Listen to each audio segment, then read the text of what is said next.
We had a few alumni here in Dallas, but he and I, we did everything together. I mean, sometimes he would just show up on the doorstep of my apartment with Chipotle and just say, I've got to watch Scandal, and just be quiet for an hour. So we would just hang out all the time. So, as you can tell from a lot of photos and things that you see of Botham, he stood out. And in every caption of every photo, he always made me say, you have to put your black friend Botham. So a lot of the captions in our past has got, me sitting next to him, and it says, here's my black friend Botham. What did he call you? He called me Big Tex. I am obviously very tall, and I'm originally from Texas. And he said, Alexis just wouldn't do. So he always referred to me as Big Tex. Did he refer to you calling also as Alex? Sometimes, but not very often. And did you come to learn that his parents thought you were a boy named Alex? He did. The first time I met his parents, they were kind of confused because they knew my name, but they had never met me in person. And then once I had told them some stories, they were like, oh, we had thought you were a boy this whole time.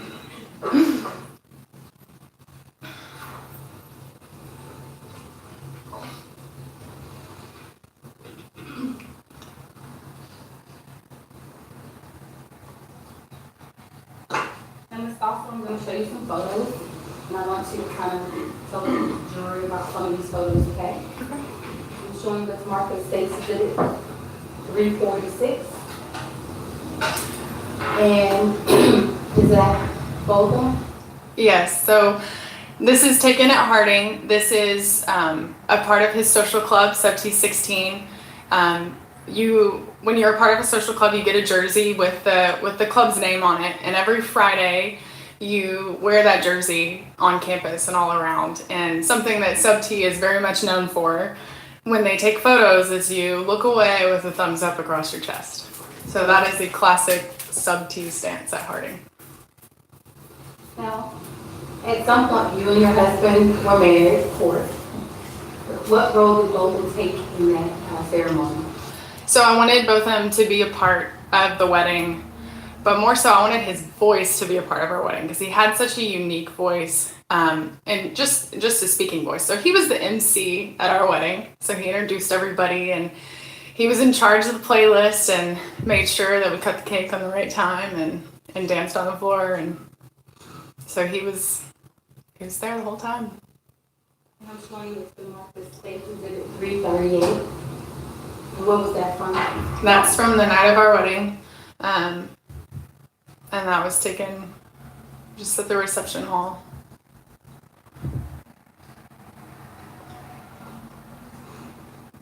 And so you told us a little bit of how Botham and your husband became close, fast friends. What kind of things that you all did together as a group? Besides the usual cookouts at our house or at Botham's apartment, we went to all kinds of sporting events together. A firm that I had worked for, I had the opportunity for a lot of free tickets to Mavericks games and to Stars games, and Botham demanded he be a part of that all the time. And so I think we saw 7 or 8 NBA games one season, and Botham was at every one of them. And I'm showing what's been marked for identification purposes as States Exhibit 339. Who are those individuals in this photo?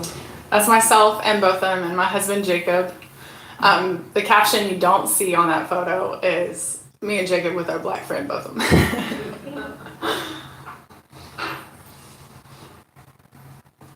When you all returned to Dallas, did Botham and yourself attend church together? We did.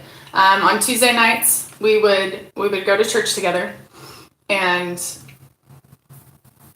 we would just worship together. And when we would listen, we would compare whether we agreed with what the sermon said based on what the Bible says, or what we would have done differently.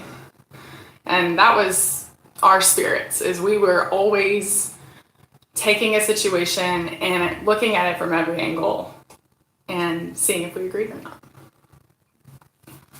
I'm showing you admitted as stated there are 340. Do you remember this? I do. That is, that was taken right after church. That's another Harding alumni. And Botham and I, right after church. And then states it at 341. This photo was taken? I do. This photo is taken. This photo is taken right after Botham and I became good friends. The College of Business has a cookout every year for their business students. It's kind of where you get to see what different clubs they offer. I was the president of the management club, so I had to man a booth, and Botham was just there walking around, getting to know all the new students and meeting everybody, and somebody snapped that photo.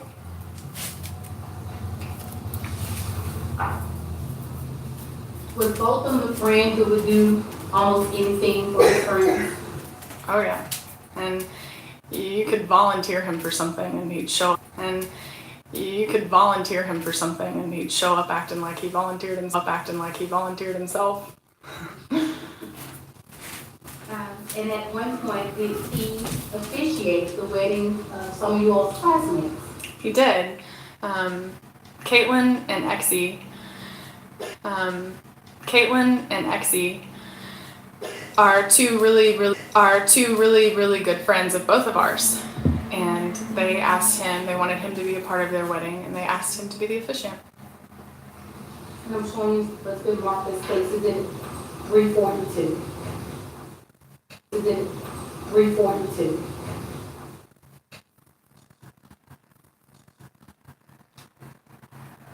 And is this Caitlin and Exie? It is. And at the bottom left, you can see both of them. You can see both of them. Can you spell Exie's name for the court reporter? Exie is E-C-C-E. Exie is E-C-C-E. And then the face is at 343. Is that another photo? It is. Where was that wedding located? It was in Nashville, Tennessee. And how did you get there? So I am from East Texas, and it's actually shorter to drive from East Texas to Nashville than Dallas by 1 whole hour. So Botham drove to our house the night before the rehearsal dinner was, and Botham and I got in the car.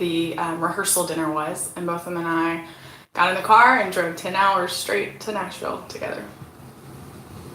And what was that road trip like? It was so much fun. Botham and I had already moved back to East Texas, so I didn't get to see Botham as much during that time. And we spent the whole 10 hours just singing songs. At the top of our lungs, and talking about life in general. My biggest memory of that trip is we debated on what success meant to us. You know, whether it was how much money you had or what your job title was, but he just really believed that success was your impact on people and how you help people. And states 344. What's going on in that program? So Botham was a procrastinator, and he had to write a letter to the bride and groom in their Bible, and that is me and him coming up with the perfect letter to write inside the Bible to give to the couple very last minute. And the wedding photographer busted us with a photo. Okay. Can I have a microphone? Of course. Thank you.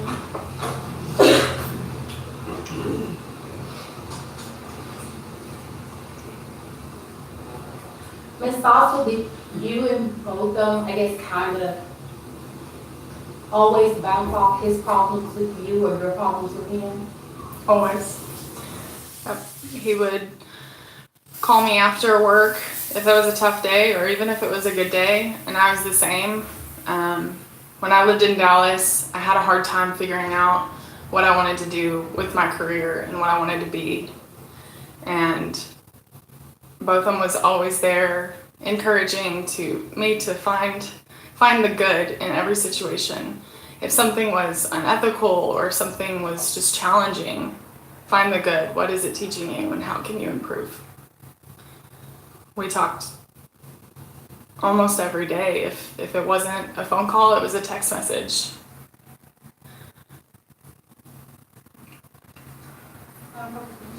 Yes.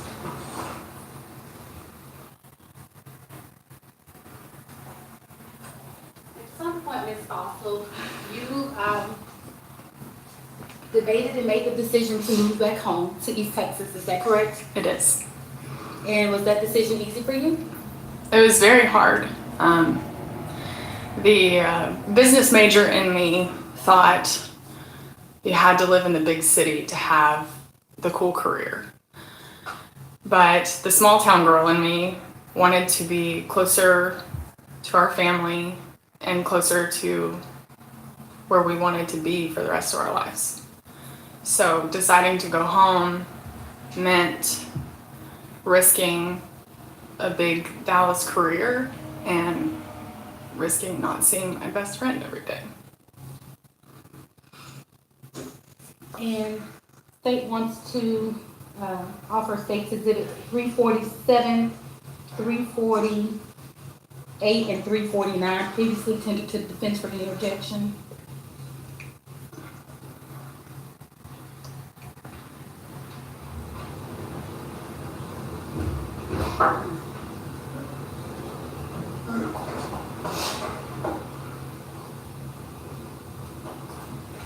No objection. 347, 348, and 349 are all in. Commissioner Polishaw? Yes.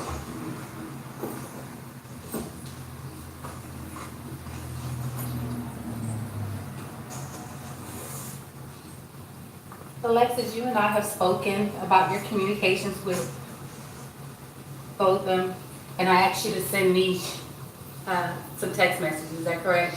Yes. Okay. And was this text message around the time that you were making the decision to move? This was the day after we had Botham over for dinner to tell him that we would be moving to Kilgore. I was really nervous to tell Botham because I wanted his approval and I was afraid that he would discourage us from moving. And did he discourage you? No. He was very encouraging the night that we told him this is going to be great. It's going to do good things for you guys. Family is so important. And then the next day he sent me these messages. Can you read them to the group? So the first message is yo. And for those that know Botham, that's how he started almost every sentence.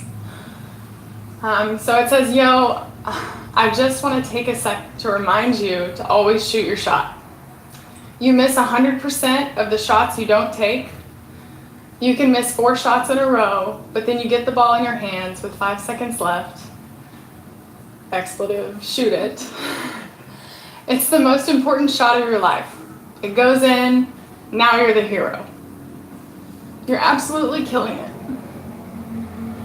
I just wanted to leave you this message to let you know I fully support your decision to move to Kilgore. Not that you need my approval or anything, but this could be the best decision of your life. You'll never know if you never attempt it. And I know you might be scared and expletive and worry about the uncertainty of the future and all of that. But don't be. Because if it's one thing I've figured out in my short mid-20s life, it's that stuff eventually figures itself out.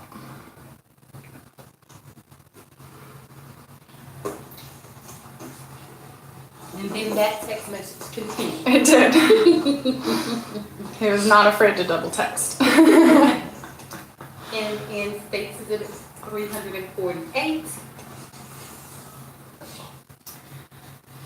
He continued with, I've always valued our friendship, and I want you to know that no matter where you and Jacob are, I would give up a limb for y'all. Maybe two. And then he signed it, your black friend, Bo.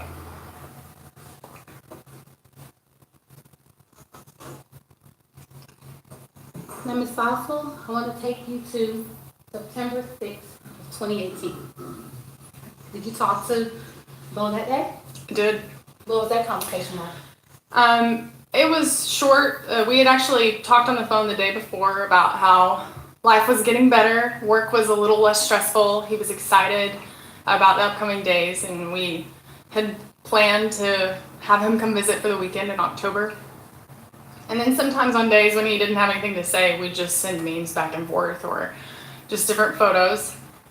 And on September 6th, in the middle of work, he sent me a very embarrassing photo of myself that was a memory from 3 years past when we had first moved to Dallas and we had to take a video for the College of Business to encourage new students. And he had made a meme of that photo.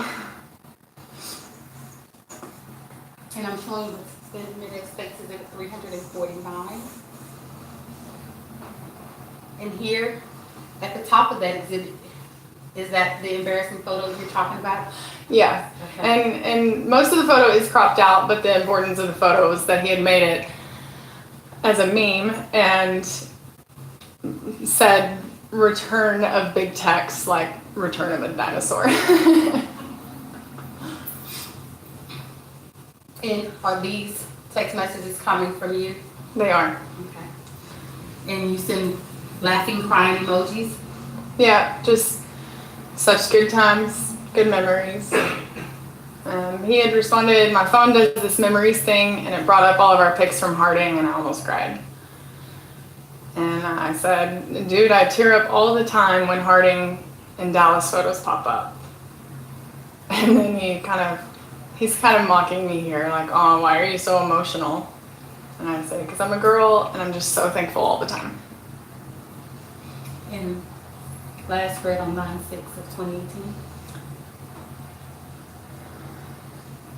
Yeah, there's actually a response. All he said in response was LOL at 7 p.m. on September 6th. Did you see that LOL on September 6th? No. I woke up to it the next morning.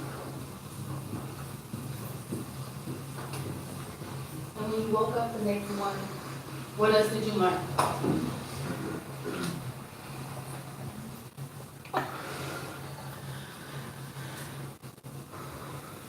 I got a phone call about 6 in the morning.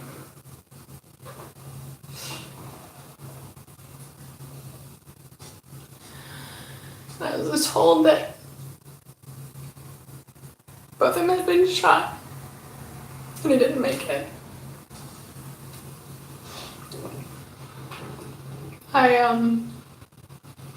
I slumped to the floor and I just kept screaming, wait.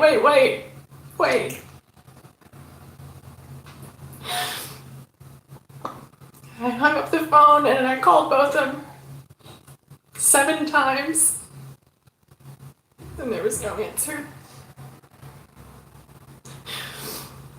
I have never lost someone this close in my life.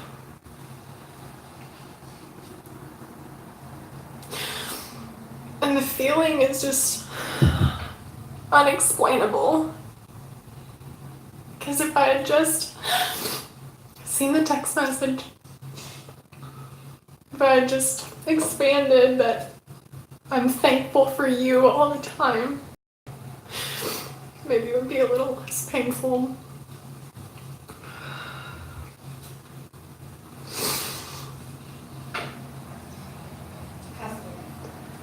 No question. Ms. to be excused. No objection. No objection. Thank you, Ms. Dawson.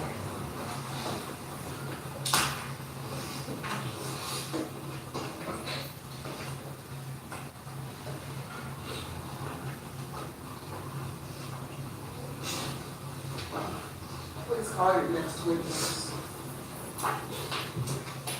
Okay, call the person. Yeah.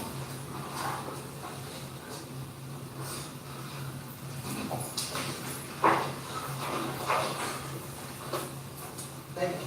Please raise your hand. Do you swear or affirm that the testimony you will give will be the truth, the whole truth, and nothing but the truth, so help you God? I affirm. Thank you. Make yourself comfortable.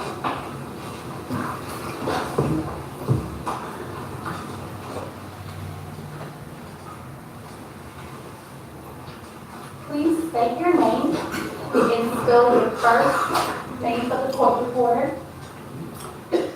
I am Botham Jean, Bertram Jean. Bertram. You are the father to Botham, huh? Yes, I am.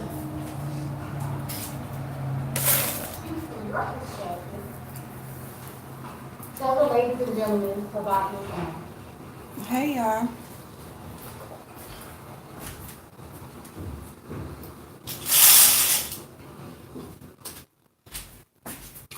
My son Botham is dear to me. I reflect the great memories, having him as a babe, just born as, and then my wife had to leave for university. I actually had him, bathed him, made his bottles, fed him,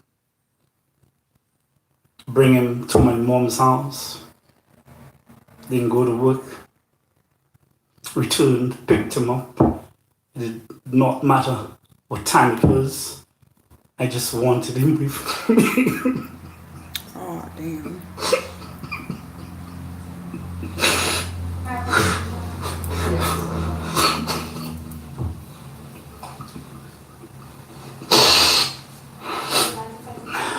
No, I'll continue.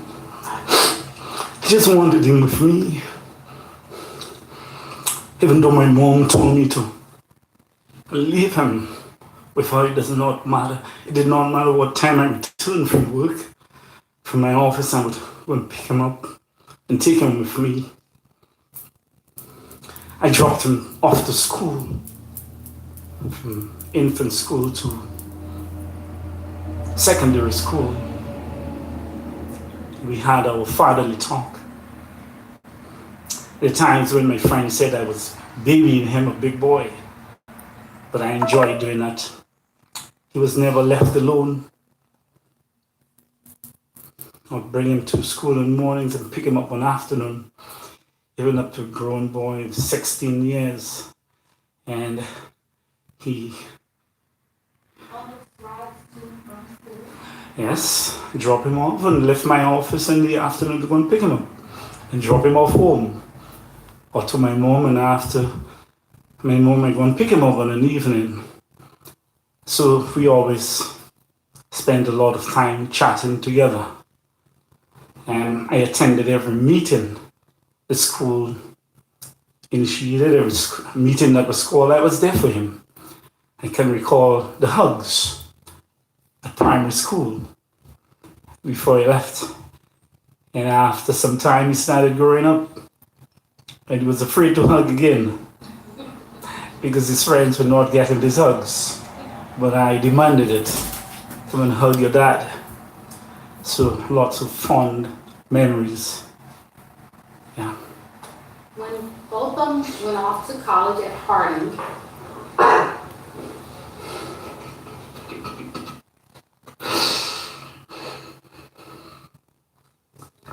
how did you maintain your closeness? Because you were always with them. Yes, we communicated via WhatsApp, and the times when he called and speak to his mommy, I would be nearby, and he would certainly say if my wife asked for him to speak to me, he said, "No, I'll call my daddy on his own phone." Yes, and I appreciated the days when I would wake him up on a Saturday morning and say, "Hey, get out of bed, man. You're too lazy." I said, "I'm not in bed. I'm out already. I'm doing groceries." And I can recall he showed me, I could recall him, a neighbor speaking to him, and he said, "Hold on." He allowed me to hold on, and he said, I took around 5 minutes, and I'm hearing him conversing with this neighbor. He told me, "This is my friend," and I could hear everything he was saying. And he said, "Look, I have groceries in my hands, and I'm opening the door with my foot." And so, yes, we converse, and I love my Sunday morning. My Sundays has been destroyed.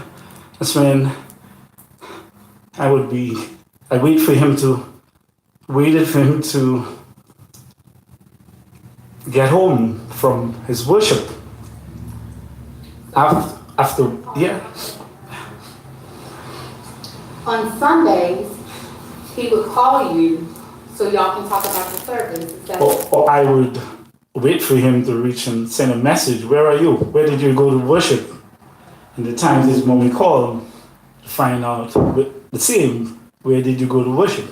And you say, "Dallas West, or this side or that side," and say, "What you cook today?" Then you take a shot and forward me his good cooking, which you learned from me. And when I watch the dishes, I say, "You prepare that?" I say, "Well, baked dishes," and I'm saying, can I see the girl who prepared this thing at the back there?" Because I didn't believe he was that good. He had learned great cooking from me. And that was my moment I really enjoyed when he showed me that. And Sunday is not a good day for me, because I know he would be song leaded.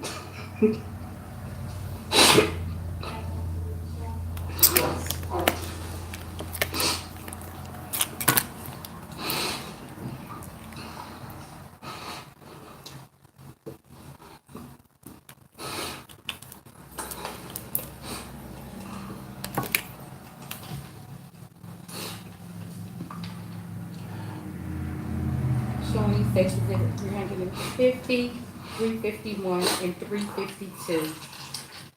These have been tendered to defense for any objections. No objection. Thank you, Your Honor.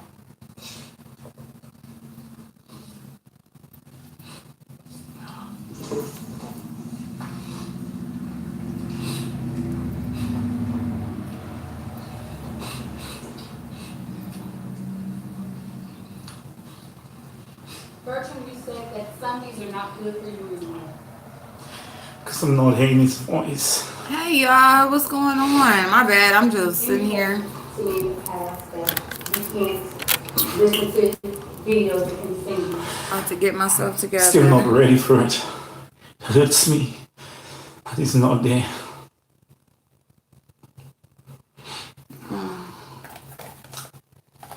I'm showing you State Exhibit 351. Do you remember this one? Yeah, it's one of my favorites. Father and son having a chat at Tommy Bush's residence in Arkansas. And I had venison for the first time. He encouraged me to have some venison. And are you imparting words of wisdom on it? No, we were just generalizing, speaking about the ponds and the fishes and what he loved doing. Well, that's how hot it was here yesterday. It ain't that hot today. Not yet anyway. Hey, no nonsense, Veronica. Who else in here? Hey, Shireen. Hey, go get her. Hey, Elise. How you doing, boo? He felt Hey, people ask, Lexi. who is the father, who is the son? Because he has more size than me. Hey, Cartier. Hey, Butterfly, boo. Butterfly. Girl, that was not no 20 minutes, girl. I was knocked out. Hey, December. She's got love. Hello. Has If y'all still in here, I'm sorry. Hey, Miss Cruiser. yourself, It is, and I'm so sorry if I'm so far behind. Allison, and Elizabeth, Hi, Terry. How you doing, the rest babe? of the John family, Hi, MJ. Hey, Jay Parrish. Hey, Shirley. has the Hey, y'all. I'm just gonna get myself together while I listen to this, so I ain't really doing too much talking or nothing. As the man of the home, I have to be strong for them. Hi, Sandra. How you doing, babe? What's going We on? spend a lot of time together. We go out for dinner. We speak about him. Although Alyssa is not there, but we do communicate with her. There are times when my wife calls and just seeing the boys in the background, grandchildren, and it just motivates us to keep his memory alive. But I have to be strong. I try not to shed tears in front of them.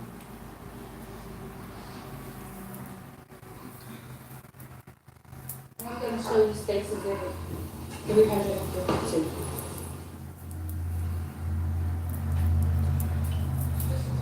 Hey, Adam. Yes. Hey, Chanel. How you doing, babe?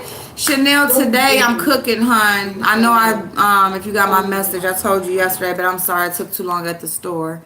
But I am cooking today. Our sound family. Oh, sure, Latin, it may be a bit How much could at times. we It's just lose nice to talk to lost people and get Botham? opinions of people. That's all. Yeah, Such a Chanel, it's sweet no boy. problem, babe. That's what we're here for. He tried We his best. appreciate it that you even, Even like good, to share honest things life. with us. He loved God. I like this serum He loved from Glow everyone. Recipe that I got in my How could the BoxyCharm. something? It smell like Hindsight, what something could be specific. done? Y'all know what it smell like? It My smell father like is broken-hearted. when you bake a ham and could it be pineapples and possible? cherries, it smell like that, like I've how never it turns seen it into like here. that syrup. That's what this smells like. And I want to see That him. shit smell good, y'all. Still want to see him. And it's vitamin C, so I'm trying to use all vitamin C products to lighten this shit up. It look like it's working. Between that and the black soap, like this shit is lightening up off my face. Yes. Thank you, Veronica, babe. The close death for your family. It's hard not hearing his voice.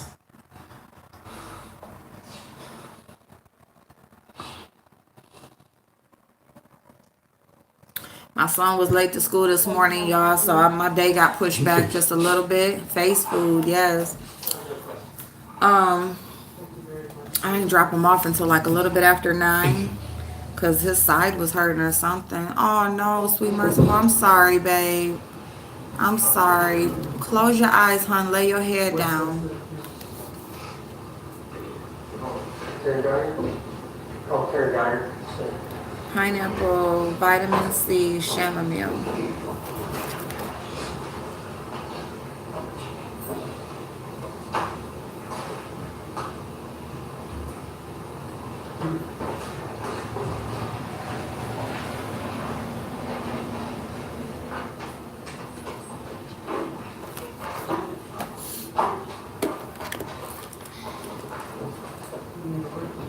Y'all, did y'all listen to the... All right. Oh, shit. Oh, Lord. Okay. Oh, my goodness. I'm sorry, babe.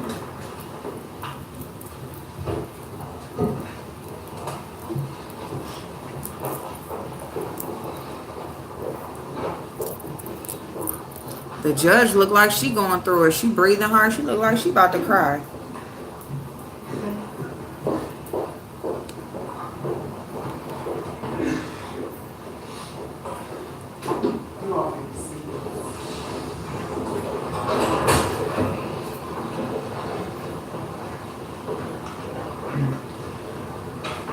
This is getting about 15 or 20 minutes. Okay, Sandra. Yep. Thank you, babe. Take a break. I'm glad your day going good.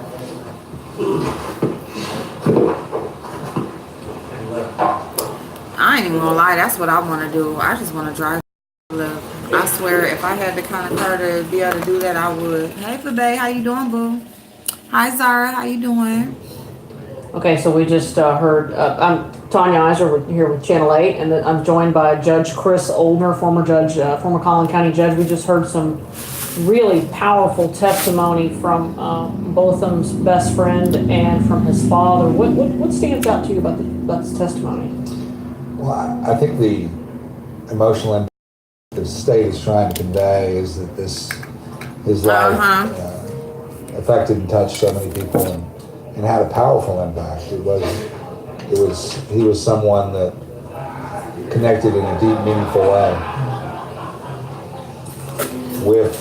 Did y'all hear with the best friend? Now that kind of relationship they had would not go down in the hood. I'm just gonna say.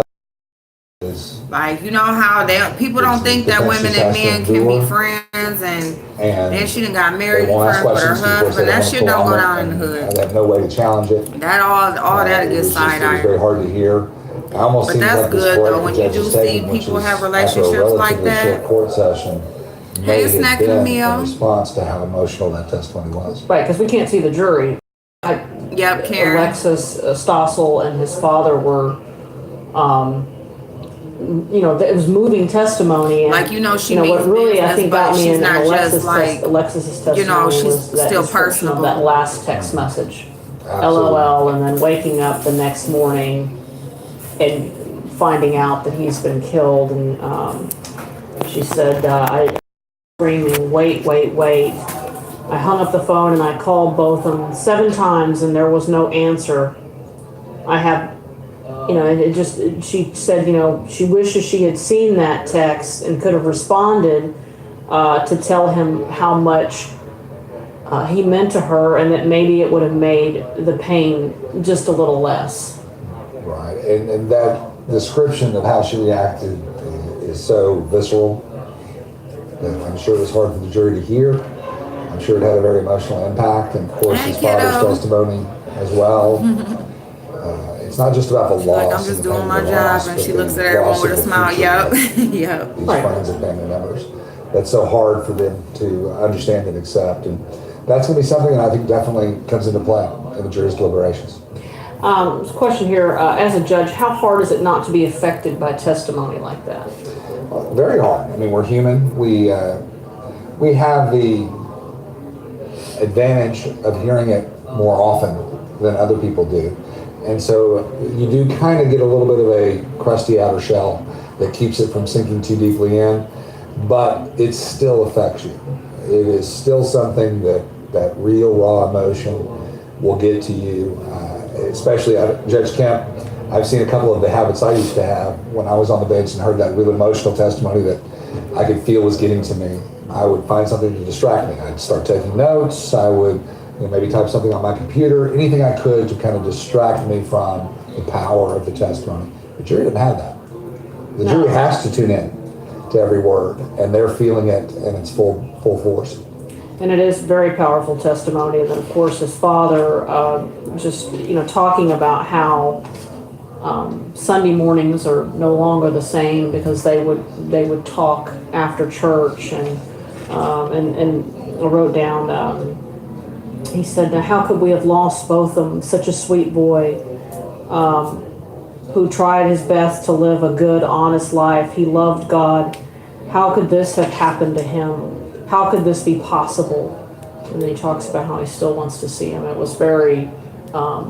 That's just, as a parent, you just can't imagine the prospect of never seeing your child again in such a senseless way that this happened. And the senseless way is exactly Thank you, right. lady. The question of why, how could it have happened, how could it have happened, was a question that the jury ultimately agreed there is no good reason why it happened. There was no justification as to why it happened. And it'll be, again, I feel it'll be felt in the jury room during the deliberations, and that pain is something that is. So what up, y'all? What's going on? What's been going on? Ooh. Ooh, my back. Hey, Mississippi, how you doing, boo? I can't imagine. I pray over my children every day. A cruel world. And see, that's the thing is, like, I pray over my kids. know, my daughters, because they not so much in the house. On, you know, my oldest daughter, she out, period. My youngest daughter, she be in and out. My son, when he leave and go somewhere, you know.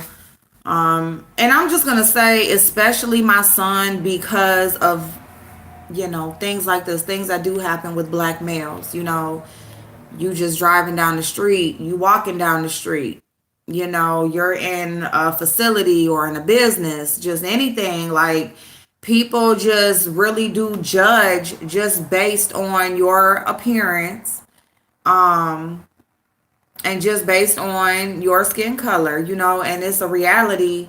I'm not saying that, I don't think that this was so, I don't know if this was really a racial thing with her.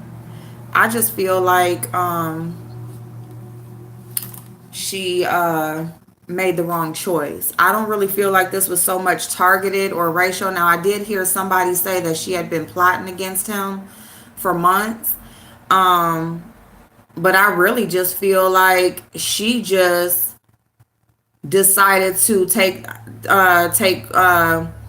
things into her own hands and just handle it the way that she just chose wrong. That's what I feel. And I feel like she didn't want to get punished for that, because afterwards she realized she chose wrong. She made the wrong choice. And I'm just glad that, regardless of whatever the reason, if it's a calculated move, if it's because of her demographic, her age, her being a woman, whatever, all these things that people come up with, I'm just glad that people are recognizing and are actually saying it was senseless. There was no reason. There was no justification. You know, girl, you know we sad right now. His daddy did. Yeah. Yeah.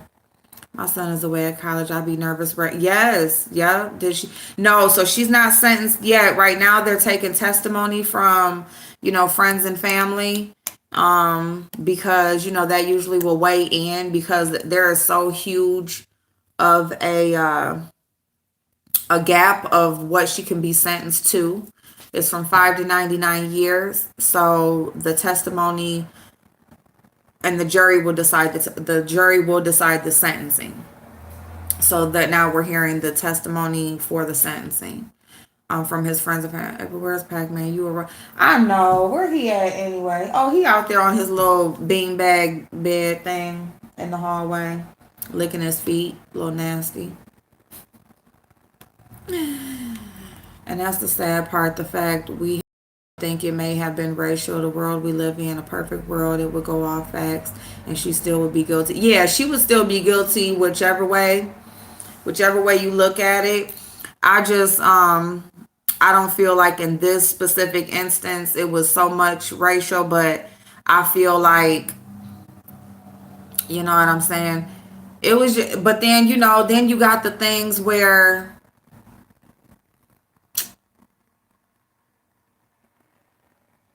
because there's so many red flags that this is not your place, this is not your apartment.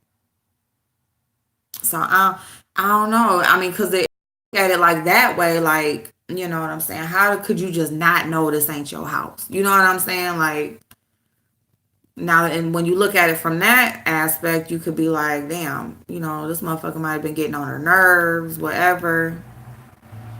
But damn, just to walk in somebody's house and just boom. So I feel like the bitch be high off pills, because how her demeanor, I'm telling you, I don't know. I feel like she just, and then in that 911 car, she's like, I'm so tired. She could have walked in the wrong place or whatever, but she just didn't take proper protocol. You know what I'm saying? She just decided to just do what she did, you know?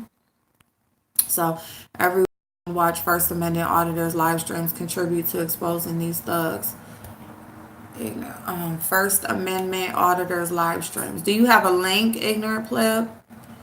Hey, Black Bar. I saw a video where the young lady who videoed the incident immediately after she heard the shots has been put through it since making that video public. What? By the police? Because y'all know the police, they said, was trying to cover it up at first. We all have to pray every time you walk outside your door to ask God to keep his angels around you and keep you out of harm's way. Just stay prayed up. His family will never be the same. Absolutely.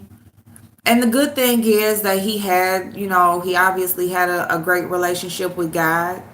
And so I just hope, no matter, because there's people, like, I'm scared to die. I ain't gonna lie. Like, I'll be scared to death if somebody, like, try to kill me or something. Like, I ain't gonna lie, okay? I'm not ready. I'm just not. I'm not ready spiritually. I'm not ready, period. I feel like I still got so much to do with my life. I don't want to leave this earth and I ain't did shit yet, of importance as far as I feel like it's important. So, but there's some people who are so at peace with their spirituality and just their relationship with God, and just they so for sure that no matter how they leave this earth, they know they're not scared. You know what I'm saying? It's like, if it happens, it happens. There's people out here like that. I'm not one of them people. Bitch, look, can I get, a little bit more time,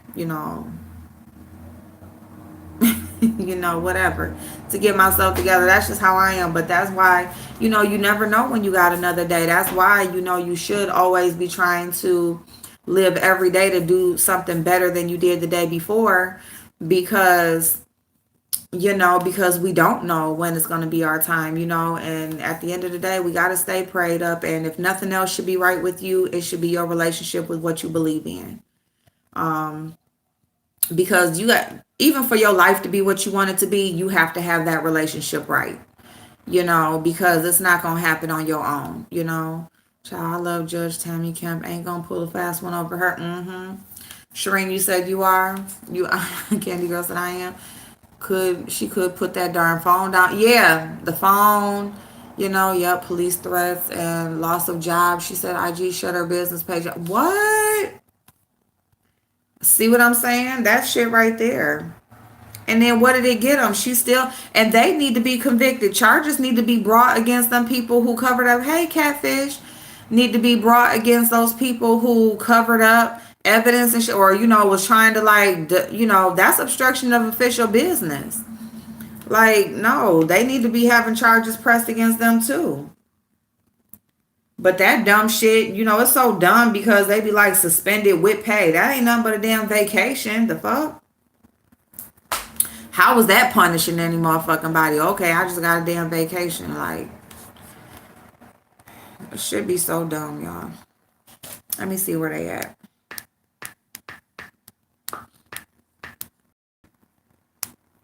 So hard to identify with unless you've lost a child. And then before you hit send, how is it going to look on the front page of the paper? And I would assume that there's similar social media training in DPD. If not, maybe they need to add that course. Well, there's definitely, policies on social media, but perhaps people need, again, with messages. I know when I joined the investigative team a couple years ago, I certainly think much longer and harder. You might think something's, pithy or funny, but taken in context, or taken. Of course, there is no good context for these text messages. That's the thing. There's no good explanation for them. There's no, I meant this instead of that. No, there's none of that.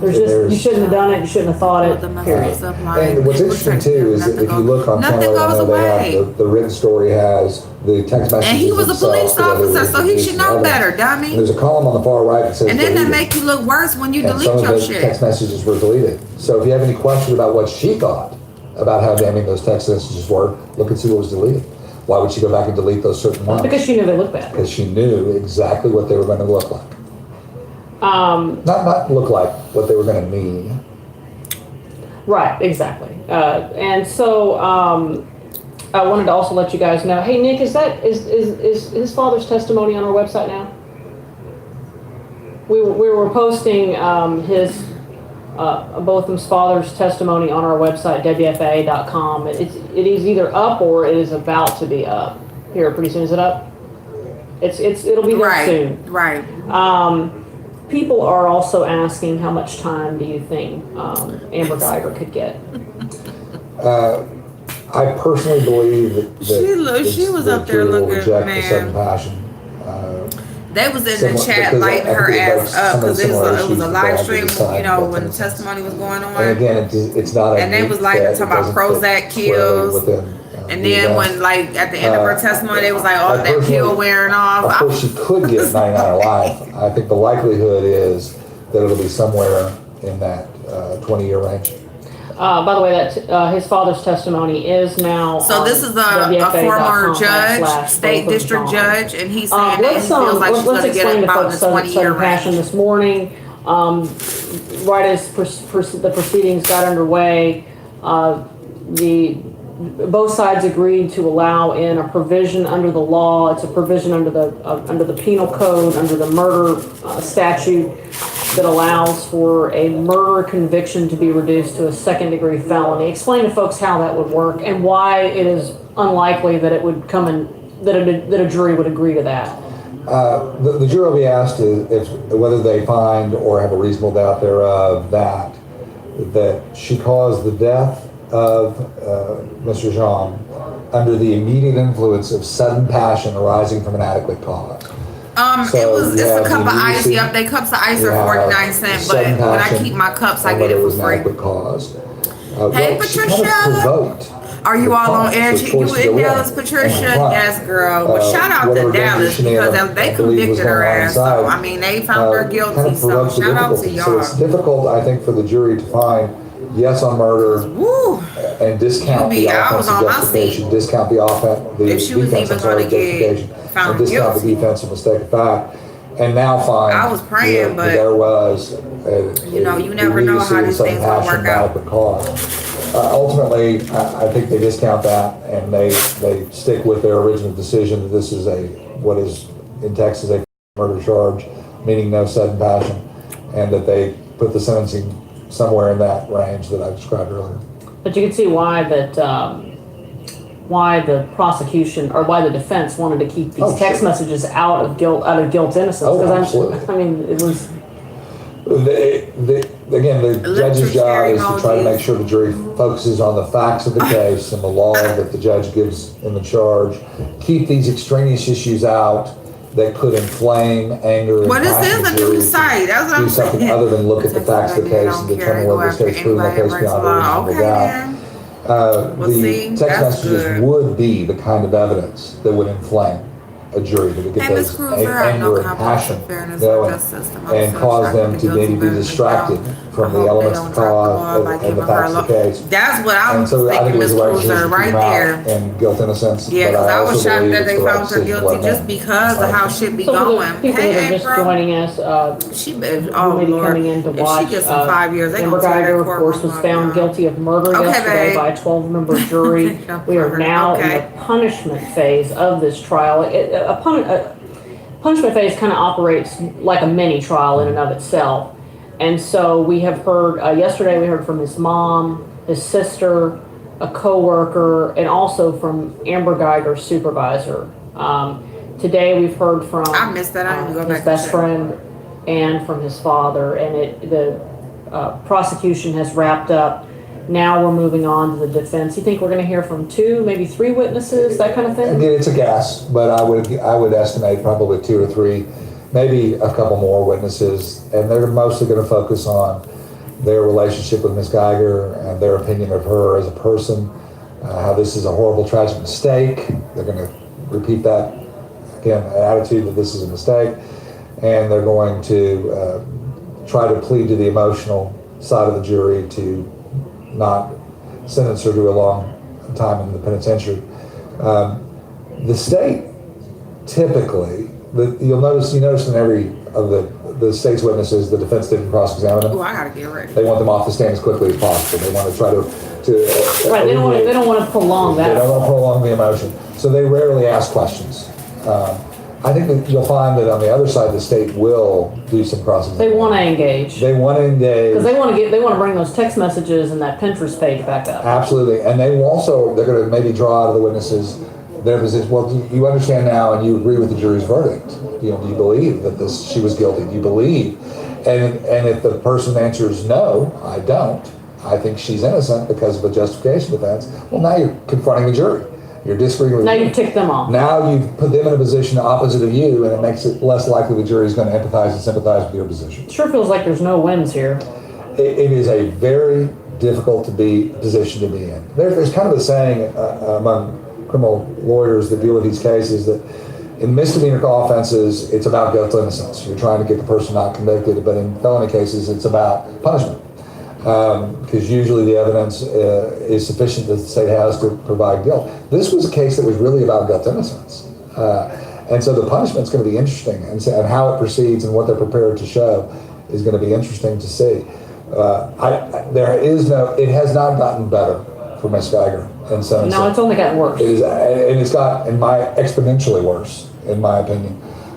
Yesterday I was being asked about what the sentence would be. I said, well, if there's nothing that shows any racially insensitive tendencies, if there's nothing that shows excessive force use, then I had an opinion that was relatively modest. But with those things added, I think the jury's going to be, I think there's going to actually be a separation too. I think we're going to see some people who really want a serious long sentence, and to see what they compromise on and what they come up with will be interesting. It does have to be unanimous. Would you have a ballpark?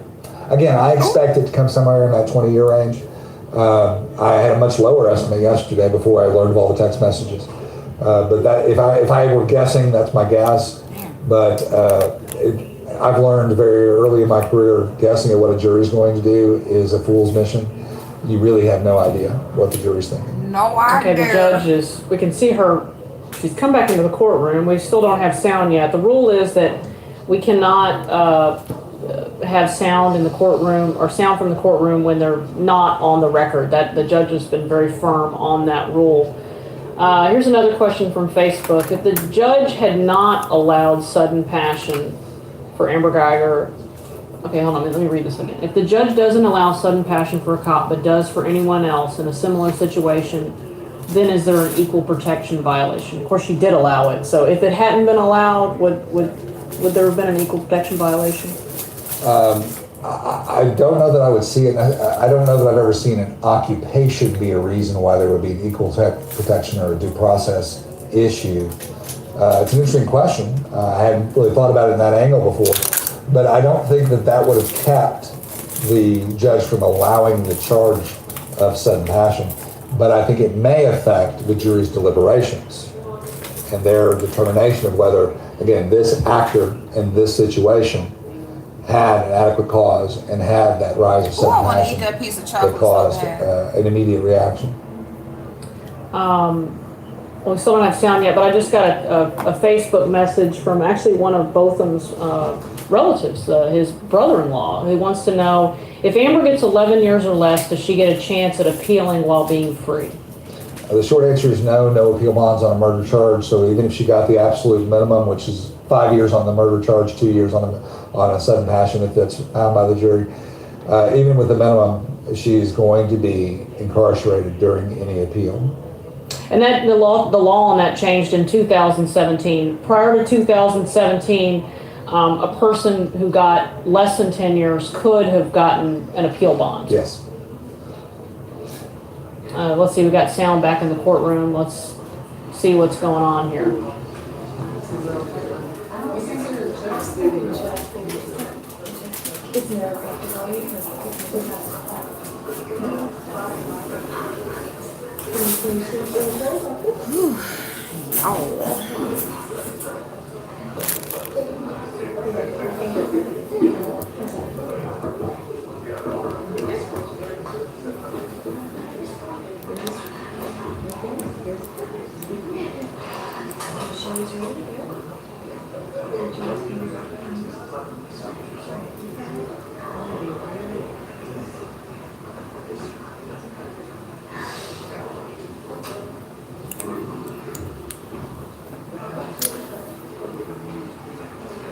Switched up her pearls.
All right.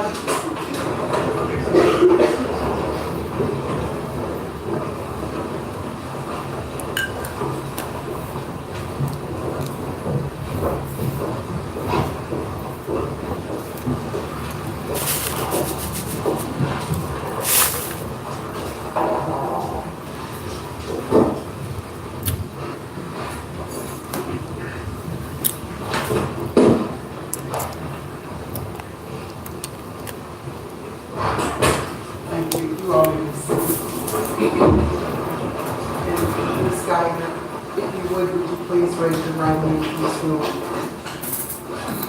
Do you swear or affirm that the testimony you will give will be the truth, the whole truth, and nothing but the truth, so help you God? Thank you very much. Bishop? Thank you. Could you tell us your name, please? Karen Guyger. And you're Amber's mom, is that correct? Yes, ma'am. How old are you? 66. I'll be 67 in February. That's her mama, How y'all. many siblings? She's 2. Can you tell us who they are? Her oldest sister is Alana, and she has a younger brother, another brother. Alana's the oldest, and then I have a son. His name's David. He's in David. Okay. And Amber was the youngest. So you have just 3 children, is that correct? Yes, ma'am. And where did Amber grow up? In Arlington, Texas. Were all 3 kids fathered by the same man? Yes, ma'am. And what's his name? Bill William. And are y'all still together? No. How old about was Amber when you and Bill separated? Right. I guess when she was about 5 or 6. Okay. My first witness, right? Yes. Ms. Guyger, let me show you 2 photographs that have been marked as defense exhibits, number 95 and 96. Those photos of your 3 kids in 95, and then a photo of your family in 96. Yes. Yeah, that's what this Chanel. That's what how does the defendant look? Does she look remorseful? The defendant, she just looked like sedated. Hey, Shannon. What is wrong with her mind? I have no idea. She looks like she just had a hard life. Alana. And how old is she now? She's 38. And who is this here in the middle? That's David. And then this is Amber here. Yes, ma'am. How old was Amber in this? That's her grandma. Right, because when you look at her and look at her mama, like, what She's the in junior hell? high. But Chanel, that's what a former state district judge said, that he thinks it's gonna be in the 20s, like 20 something. I know, About junior high. yeah. And then defense exhibit number 96. And that's much later. This is Amber in the middle. Yes, ma'am. She's picked you up. That's you. And your son here. And then Alana, your daughter. And then, even though y'all are still together, this is the kid's dad, and that's Bill. Is that right? Yes, ma'am. Now, even though y'all were separated, was Bill, excuse me, still present in Amber's life? Yes, ma'am. And you said Amber was around 5 when you and Bill separated? Yes, ma'am. She's And- still, yeah. She's, yeah. In 1995, When Amber was 6 years old, were you dating somebody? Yes, ma'am. And do you recall his name? Joe. Is that Joe Ortiz? Yes, ma'am. Would he stay at your house on occasion? Yes, ma'am. On February 25th, 1995, Amber would have been 6 years old, is that right? Approximately. Yes, ma'am. On that morning, did you learn that Joe had been sexually molesting her? Yes, ma'am. In fact, did you call the Arlington Police Department to your house that morning? Yes, ma'am. Do you recall speaking with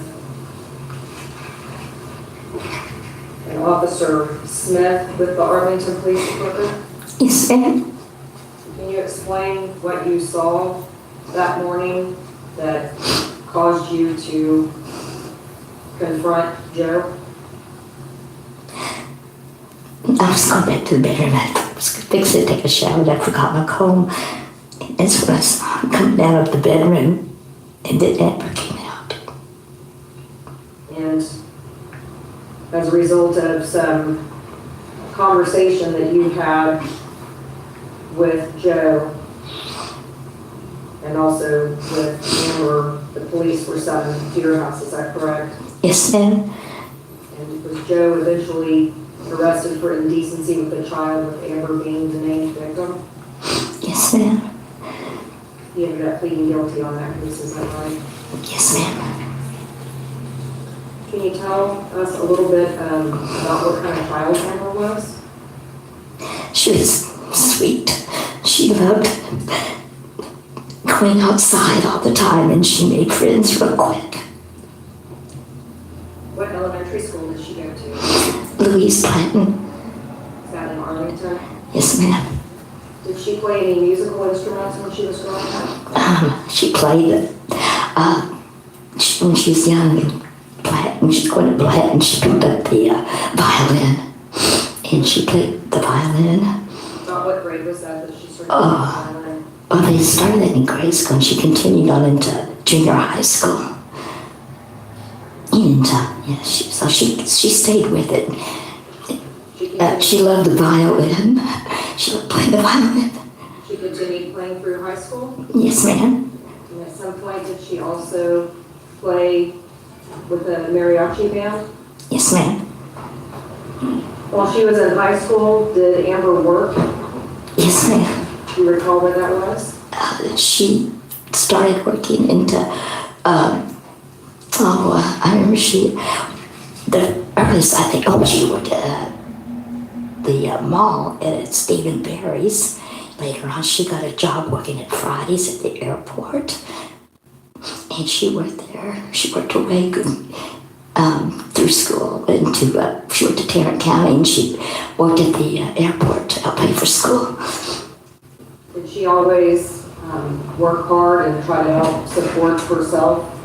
Yes, ma'am. And help you as much as she could? Yes, ma'am. Did Amber go to college for a while? Yes, ma'am.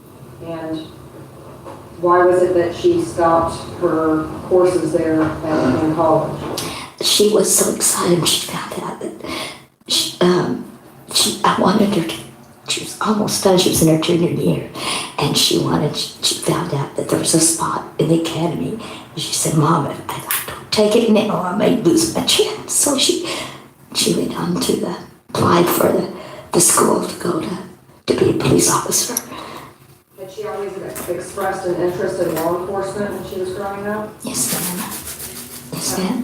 What was one of the things that she did while she was in high school with law enforcement? She started in grade school when she was still in grade school. We had the DARE program, and she loved to watch anything that had to do with the police work. She was interested in the DARE program? Yes, ma'am. That was when she was in elementary? Yes, and they would always have the programs, to help children, get interested in a career.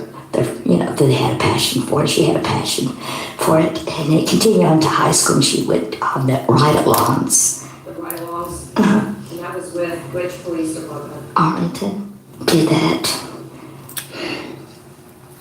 And have you got a medical condition? I have, yes ma'am, What's that? I have pulmonary fibrosis. I have pulmonary fibrosis. Is that something that Amber helped you? She's always worried about me. So she worries about me. She helped take care of you and help you with your medications and things like that? Yes ma'am. So after the shooting on September 6, 2018, did you get a call from Amber? I'm sorry, can you repeat that? Yes, ma'am. After the shooting on September 6, 2018, did you receive a call from Amber? Yes ma'am. Can you describe what she sounded like? I had trouble understanding her. Why is that? She was crying. Can you explain how she's reacted since the situation of knowing that she's killed an innocent man? She was very upset. I couldn't understand her. When she first told me, I couldn't understand her because she was crying so hard. Since that time until now, what have you seen as far as her remorse for accidentally going into this wrong apartment and shooting this man? Accidentally. She wanted to take his place. She always would tell me she wished she could take in his place.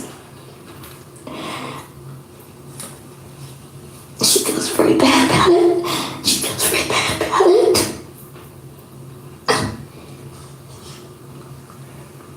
She feels bad about it. Thank you, Ms. Guyger. I'll pass it to Mr. Honor. Thank you, Ms. Guyger. Any other questions, Your Honor? Thank you very much, Ms. Guyger. You may be excused. Okay. Can you just wait just a second so that we can get you some assistance? I don't want you to fall.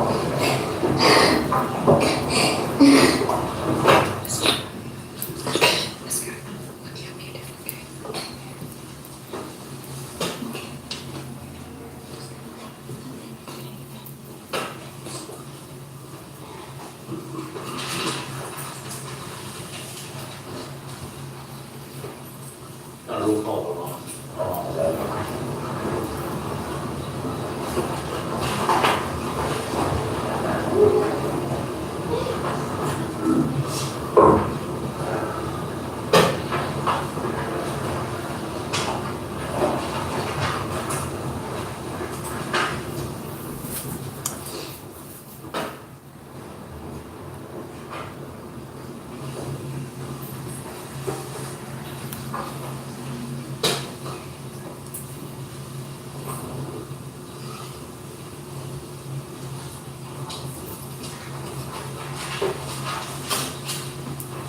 You can make yourself comfortable. Oh, thank you.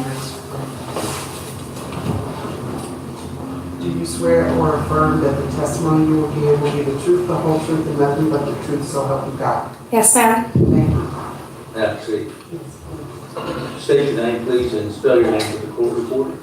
Alana Guyger, Alana Guyger. How old are you, Ms. Guyger? I'm 37. And you tell the jury how they're employed. I work for On the Border. I'm a server. All right. And you're the older sister of Amber Guyger, is that right? Yes, sir. How much older are you? 6 years.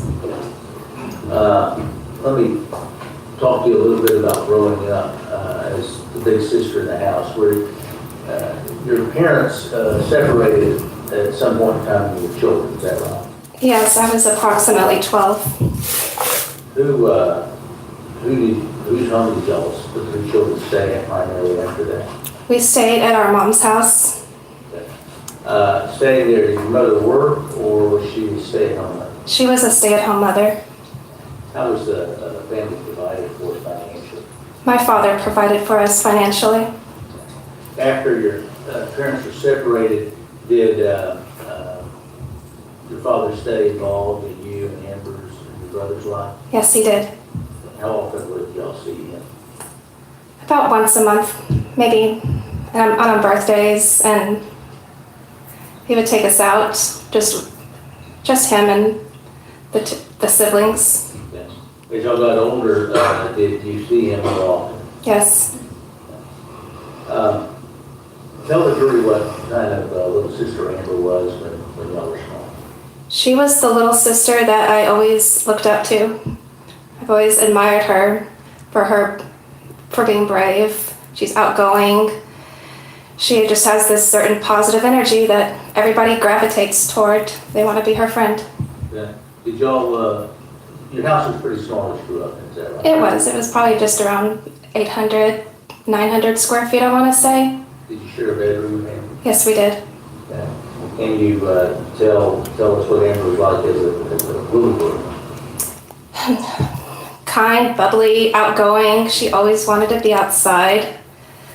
I'm always trying to get her to play Barbies with me. We both shared the same musical interest. And Selena, the Spice Girls, Britney Spears, all the 90s pop bands, like Backstreet Boys and such. Did she follow that musical interest as you got older? Definitely. We had all the posters, all the walls completely covered. Did she enjoy playing music herself? She did. She took up orchestra in junior high, and she played the violin, and then I believe it was her sophomore year of high school, she started playing the trumpet in the marching band. When she was about 5 years old, there was a man named Mr. Ortiz that was arrested for molesting. Can you recall that? Yes, it was a man that my mother was dating, and he touched her inappropriately on a few occasions. Did you and Amber go through counseling after he was after that his behavior was discovered? Yes, we went through counseling in Arlington for about 6 months. It was a program that was provided by the city. How did Amber respond to that counseling? She held a lot in, and she would only talk to me about it, what happened. But I think the counseling, helped kind of bring out the feelings. Was that her personality to hold things in? Yes, she doesn't like to upset those around her. You eventually moved out of the house after you got out of high school. I moved out and following graduation from high school and went to the University of North Texas. Did you and Amber stay close to one another after you started college? Yes, she always wanted to spend the night at my apartment on the weekends, and she had a key to a few of my apartments, and she would come over whenever she wanted to. My dad would drop her off, and we would watch movies together and do sister overnight fun stuff. As she got out of high school, you recall Amber what she was pursuing at that time when she graduated? So can you repeat the question? When Amber got out of high school, graduated from high school, what was her interest? What was she pursuing? What was her goal? She wanted to be a police officer and obtain a criminal justice degree. She went to Tarrant County College to do her basics and then continued on at the University of Texas at Arlington. Was she working full-time while she did that? She has been working full-time, 40 hours per week or more since she was 16. Do you know why Amber started working that hard that early? She is very responsible. She's always wanted to be financially stable and put herself through school. She didn't want to take out any loans or have any debts. What was, once Amber applied to the Dallas Police Department was accepted, how did she respond to that? She was so happy that she was going to be able to have a career where she could help others in need. And after she became a Dallas police officer, were you able to stay in communication with each other and still able to meet on occasion? yes, we would go out to dinner, meet up at restaurants with the family. How close is your family? We're very close. Staying a lot of communication with one another? Yes, I call my mom all the time to make sure she's doing okay. And even though we're all busy, we all have crazy hours, we manage to stay close and communicate. Does Amber stay in touch and watch her mother after, since she became a police officer? Yes, she'll just show up to her house unexpected to make sure she is stocked up on medications for her health issues and bring her little thoughtful gifts for no reason. Has she done the same with you? She has. I recently fell at work about a month and a half ago, and had blood all over my clothes, and she brought me a spare change of clothes, stopped off at Academy, and surprised me. Just like,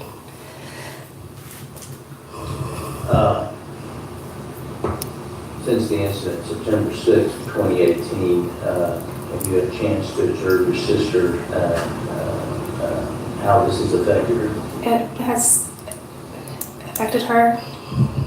How would you say it's affected her? She's doesn't have that same light or energy that she had before. Well, he don't got no light. He don't got Have you nothing. seen your sister express remorse to you after that, for having shot off John and taking his life? Yes, she's just expressed to me how she feels bad spending time with her family because he can't be with his. You know your sister well. Does she seem genuine in her remorse? She's one of the most genuine people you can ever meet, and I know those that know her would attest to that.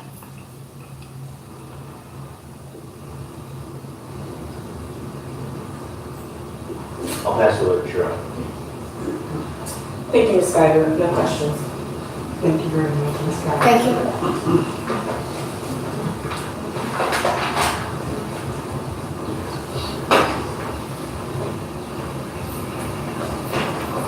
Don will call Nancy Bishop.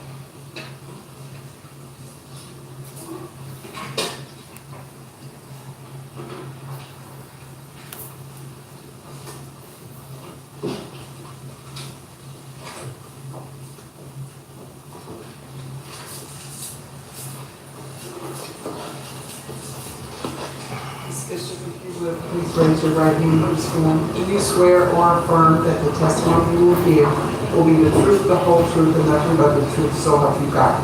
Absolutely, yes. Thank you very much. Will you state your name, please, and spell your name to the court report? Yes, Nancy Bishop, Nancy Bishop. Bishop, how are you related to Amber Guyger? I am Amber's aunt. On which side of the family? Karen is my sister. Is she older or younger sister?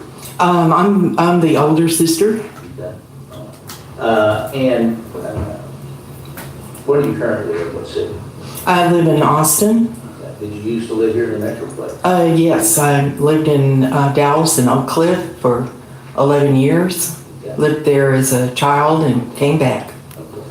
Okay. And did you, were you living in the Dallas area when Amber was a young child? Yes. Did you have occasions to meet with the family and be around Amber on many occasions when she was growing up? From the day she was born. Okay. Could you describe to the jury what kind of child Amber was?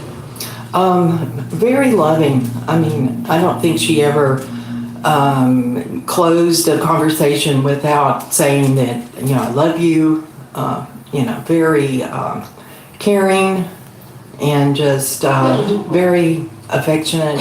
I love being around her because she, just has this wonderful spirit. What you been doing, Where you been? She can, Baba. get to know everybody easily, having so much positive energy. Has she always been that way as she grew up? And Always, yeah. How was she with her family? The same way. I mean, she would stay and, go over there almost weekly or every other week, as busy as she was. She would do things like take her mother to the zoo, even if it was 100 degrees, always doing things for her family. And did you know about Amber's desire to be a police officer? Yes. I knew that's what she was studying for. She was very dedicated that was her ultimate goal. Did that worry you after she became a police officer? Oh, of course. Did you express that? Because yes, because I know the area that she chose to work in, was very dangerous and would be difficult. Did Amber want to, that didn't seem to bother Amber? No, she said she wanted to be where she could be most effective.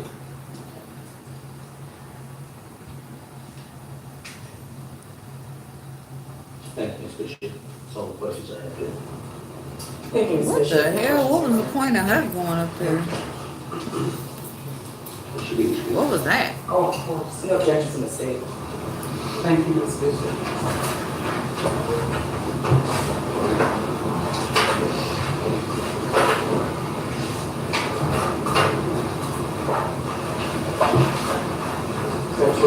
Yes, Patrol Officer Oyambo.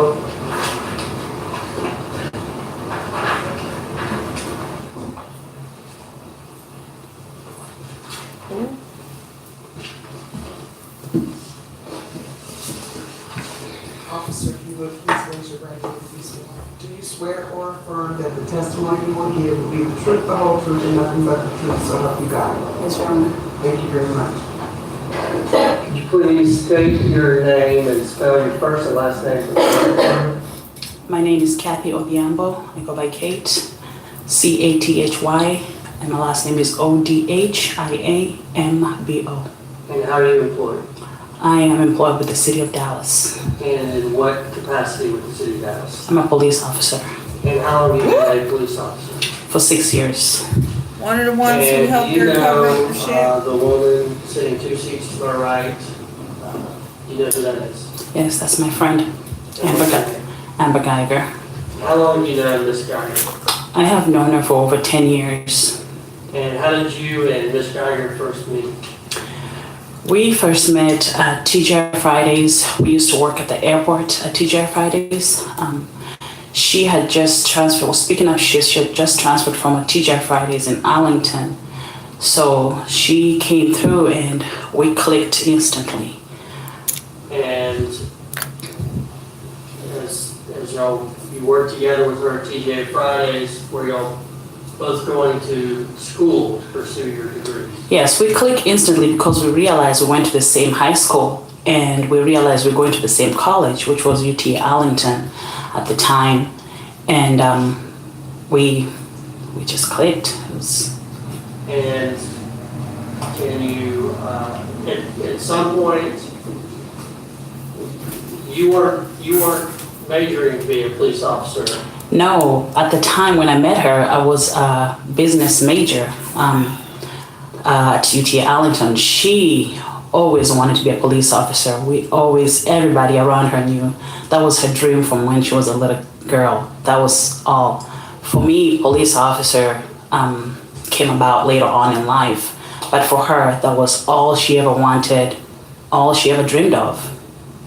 And you eventually decided to go the police officer route, correct? Yes, sir. And then you did that, you joined the Dallas Police Department before Amber did, correct? I sure did. And have you ever worked together with her as a police officer? No, we were not lucky to work together. We were together at the academy. I was towards the end of my academy and she was just beginning. So we were there briefly for about 6 months together. She was a few classes behind me. I never worked with her in the streets because we went to different stations. You're in the southwest sector of Dallas and she was in the southeast, correct? Yes, sir. But did you continue to maintain your friendship and your bond? Absolutely. We were always friends. We had similar backgrounds. We worked as servers for 5-6 years together while we were going to school. So we always kept in touch, encouraged each other. She knows my whole family. I know her family. my kids. What is her personality like? Amber, she cares. She's so caring, selfless, thinks about others before herself. She's kind. She's good to people. She's the sweetest girl. Everybody who knows her knows that Amber is the sweetest person. Has she always been willing to help you? Absolutely. I can give a scenario. I remember, and she probably doesn't remember this until now. I was pregnant at the time, and I bought a crib and changing table all the way in Frisco, and I live in Mansfield area. And I know people with trucks, but I asked her to help me. I was like, "Hey, Amber, you think you can help me with your truck?" And she was like, "No, I'm gonna drive you there." So she drives all the way. She used to live in Forney, and she drove all the way from Forney to Mansfield area to pick me up so we can drive all the way to Frisco to pick up this crib and changing table. And that's just the kind of person she is. And on the way back, we didn't strap the changing table properly, and it flew off the highway, and we were driving and realized it's missing. And she's like, "Oh my goodness, we gotta go back." And she's like, "That could cause an accident, somebody could get hurt." So yeah, we circle back, we come back on the highway, and this was 161, and everybody knows 161, people drive past 70 miles an hour. And we circle back, and we sit in the middle of the highway. I wasn't even looking. Parks on the side of the highway, and I want to go run for it because it's my changing table. And she's like, "Oh no, you're pregnant, you can't run for that." And this girl just dashes in the middle of the highway and grabs the changing table and brings it out of the highway, and there were cars coming through. And she just really did not want somebody to, have an accident with that changing table on the highway. And that's the kind of person she is. And I can tell more stories. There's been instances where I'm like, "Hey, Amber, I need you to pick me up from the doctor's office. I don't have anybody." And she would drop things just to be there and pick me up from the doctor's office because I couldn't. So, throughout your She's such a great person. She's such a good person. She only killed somebody. Dang, why y'all tripping? She's always been there for me. She's a friend I can talk to. She is such a good person. She always been there for me. She only killed somebody. She is not that kind of person though. And she cares. She was not in her right mind. She cares about my kids, and she's around my family. And this is a girl that I love as a friend. She's been good to me all my life. All the time that I've known her, not all my life. All the time I've known her. Thank you, Officer Gallo. I'll pass the witness. No questions, Your Honor. May she be excused. No objection. Thank you very much, officer. Other Richardson.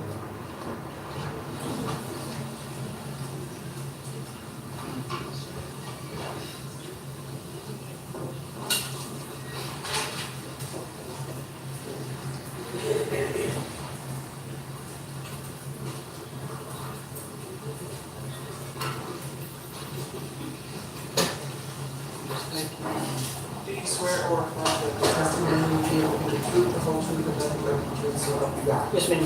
Make yourself comfortable.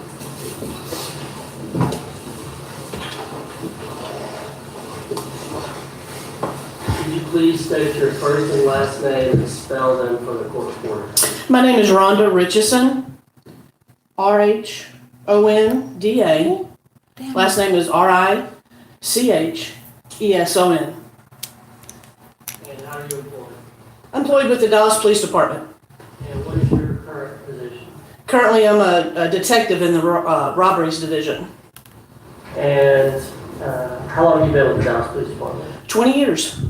And at some point in your career, were you a field training officer? She looked like one of them ones you cannot trust, y'all. Look at her. Yes, sir. I was. I worked at Southeast for 15 years, and 9 of that I was a field training officer.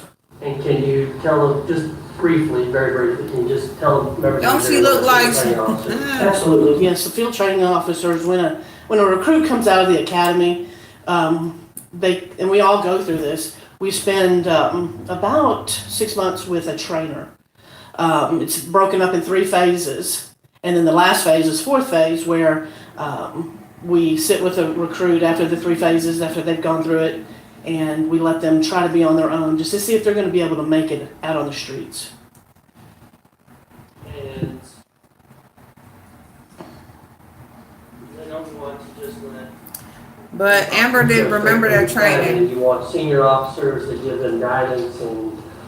She ain't remember from last year. You think she gonna remember from when she first started? In sometimes tense, dramatic, dangerous situations, correct? Absolutely. When they're riding with trainers, they're a police officer. I mean, that's what they're doing, and we're answering the same calls, the dangerous calls and the not so dangerous calls.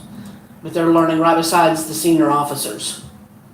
And did you have the opportunity to train the woman sitting 2 seats from me, Amber Guyger? Absolutely. What phase of training you had her for? I do. I had her for 4th phase training. And what does that mean? Again, you have phase 1, phase 2, and phase 3. You start with the phase 1 and you just progress. You progress on the calls that you take and all that. By the time you get to 4th phase, you should be, as a recruit, you should be working on your own, being able to find out the answers that you might not know to the calls that you go to. We go to all different types of calls. I'm there, a 4th phase trainer is there to help, to assist, but we want to make sure that when she gets, or when the officer gets out on the street, that they know what they're doing. And just describe what your impression of Amber Guyger during the time that you were training her. Amber came to me ready to be out on the streets. It was a pleasure to train her, or to sit with her.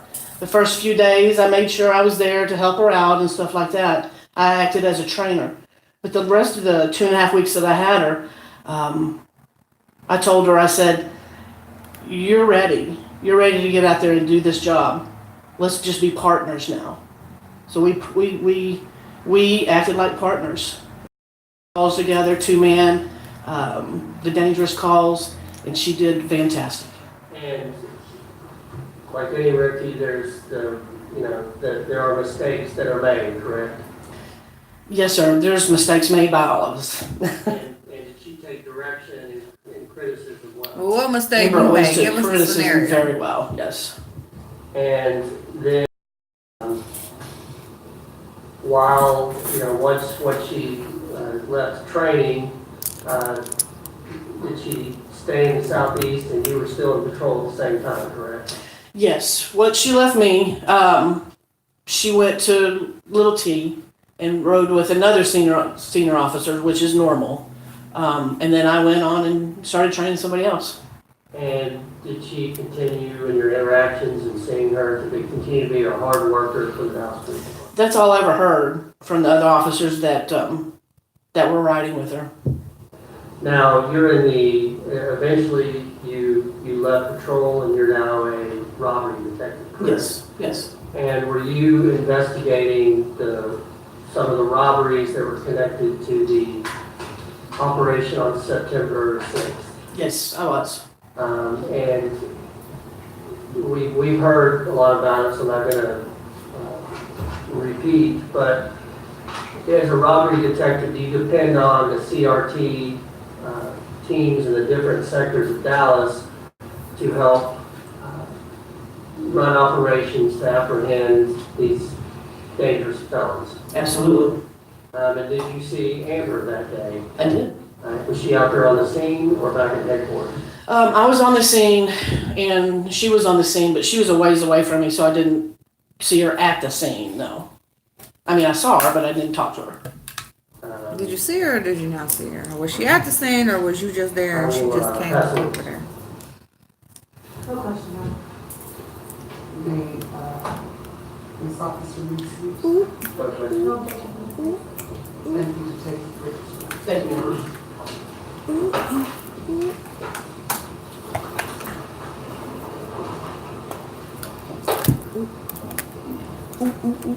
Call.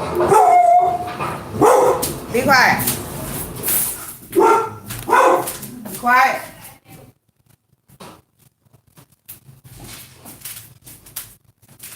Come on, y'all. Let me open the door.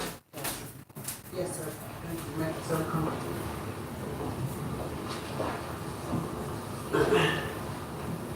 Do you swear or affirm that the testimony you will give will be the truth, the whole truth, and nothing but the truth? So help you God. Yes, ma'am. Thank you very much. Please state your name and spell your first and last name for the court reporter. Thomas McPherson, THOMAS. McPherson is MACPHERSON. And how are you employed? I'm employed by the city of Dallas And what? Thank you, kiddo. Hey, as a Crystal police Boo. officer. And where are you currently assigned? I'm currently assigned to the Dallas SWAT team. Girl, no. Thank you, And Veronica. that's the No, that's my daughter. tactical unit that is used for, I guess, dynamic dangerous operations, correct? Yes, that would be a correct description of it. We run most of our narcotic warrants and we handle barricaded person or active shooter situations. Officer McPherson, do you know the woman sitting 2 seats to my right, Amber Guyger? Yes, it's my friend Amber Guyger. And My how long have you friend. known this Guyger? That is my friend. I've known Amber almost 6 years now. And where did you and Miss Guyger meet? We were in the same academy class. And did you quickly bond? Yes, we did. After leaving the academy, were you both assigned to the southeast section of Dallas? Yes, we were. We were assigned to the same substation after training, or after we got done with the academy and on to training. And did you and Miss Guyger were both in the patrol section, correct? That's correct. And did you get the occasion to work with her on numerous occasions? Yes, we worked the same shift, so we would answer calls together, or we would be in the same detail. So yes, I got a lot of interaction with Amber. And did you like working with her? Did you feel safe being out on the streets with her? Absolutely, yeah. Amber was someone that you could depend on. On July 7th, 2016, were you and Ms. Guyger working? Yes, we were. We were working night shift at the time, but we had come in early to work some overtime, some call answering overtime, and we were on a different call when we heard the officer assist come out. When you heard the officer assist come out, where did you go? Amber actually heard it first, and she grabbed me and said that we need to go. There's something going on downtown, and at that point there was a lot of chaos. There was a lot of confusion, but we knew that we needed to go down, and so we drove from Pleasant Grove down to Central, which is where everything was going on. Central, which is downtown Dallas? Yes, correct, yes. And when you got to, did you get close to El Centro College? Was that seem to be? Hey, library, how'd it go? 8 weeks and 3 days. Yes, that is correct. We May 10th, that's drove Mother's as Day close as we weekend, could. ain't it? Ain't that Obviously, there was Mother's a lot of cars, a lot of squad cars, so Yay. we pulled up as close as we could to You El gonna be a Centro, mother Mother's Day and, weekend. Well, you already really a mother. From there, we were getting out of the car and we're continuing to hear gunshots. And I distinctly remember Amber being so brave. And I was driving, she was in the passenger seat, and she was just ready to go. She told me, let's go. And we were downtown for the whole night until about 6 o'clock that morning. Let me stop you there, Officer McPherson. You, so when you got to the scene and you could hear the gunshots, did y'all stay back or did you run towards where the gunshots were coming from? No, we ran towards where the gunshots were going. And along the way, did you have to help or assist any citizens or other people trying to get them out of the way of any potential harm? Yes, that's correct. We were trying to move as close as we could to the gunfire, and obviously with all the panic and pandemonium, we were trying to get as many citizens either to stay low in their cars or just keep running away from everything because we just, like I said, we were still trying to figure out what was going on, but the citizens didn't need to be anywhere near there. And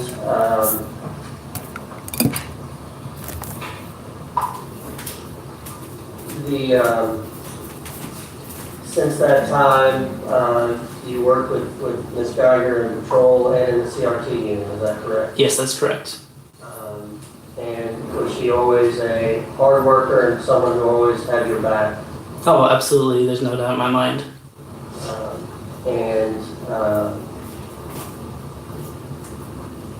And you're still good friends with her today, is that correct? Yes, sir. That is correct. I'll pass the witness. Just briefly, Officer McPherson? Yes, ma'am. The CRT unit, you said y'all are a close-knit group? Yes, ma'am.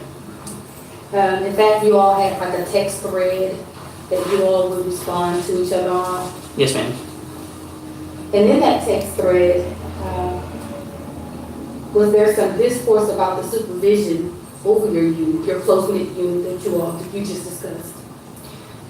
Yeah, I mean, we would always talk about, our group, or we would talk about what was going on that day. Yes, that would be correct. But not only the group, but just also the supervisors that's over the group. Correct, yes. And so, is it fair to say that some of you all were close-knit, versus that the entire group was a close-knit group? No, I would say that we were all close-knit. I would, in my opinion, that would be a correct statement.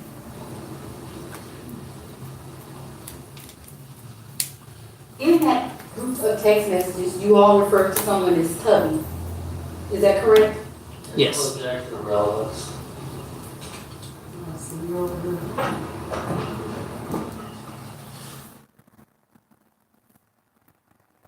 Oop, y'all talking about somebody in them text messages. See them damn text messages. Y'all stay off them damn phones now. Okay, so we've been listening to this testimony. It looks like they're about to get into these text messages. Some of these text messages that are so controversial and problematic. Yeah. But before we, while we're just Stay kind of got off this them break damn going, phones. just react to some of this testimony that we heard from her mom and her sister.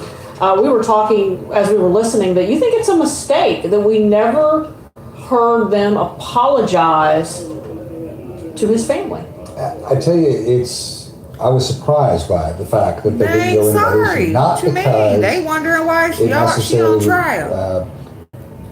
Be anything that That's why they ain't ultimately the apologized. family They wondering wants what the to fuck hear. wrong with y'all that y'all But got my because family it member on is trial for this.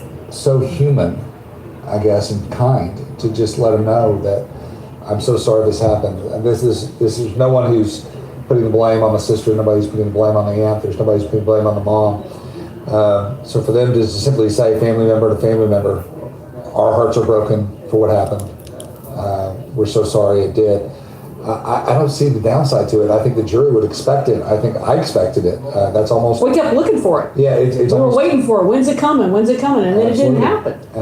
And the only thing I can draw from this is maybe there was concern whether it would come across as sincere, because if it's insincere, It don't matter. then it certainly hurts. Well, our Facebook jury over here, as they've been calling themselves, certainly took notice of that lack of apology to his family. Do you think that's something the 12-member jury, the people that will decide how many years she's going to get, do you think that's something they took notice of? I absolutely do. At least some of them, and in deliberations, they would certainly be brought up and certainly discussed.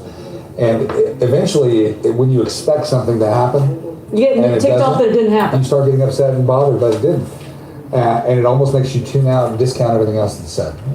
Well, because it looks like they're about to start back up here.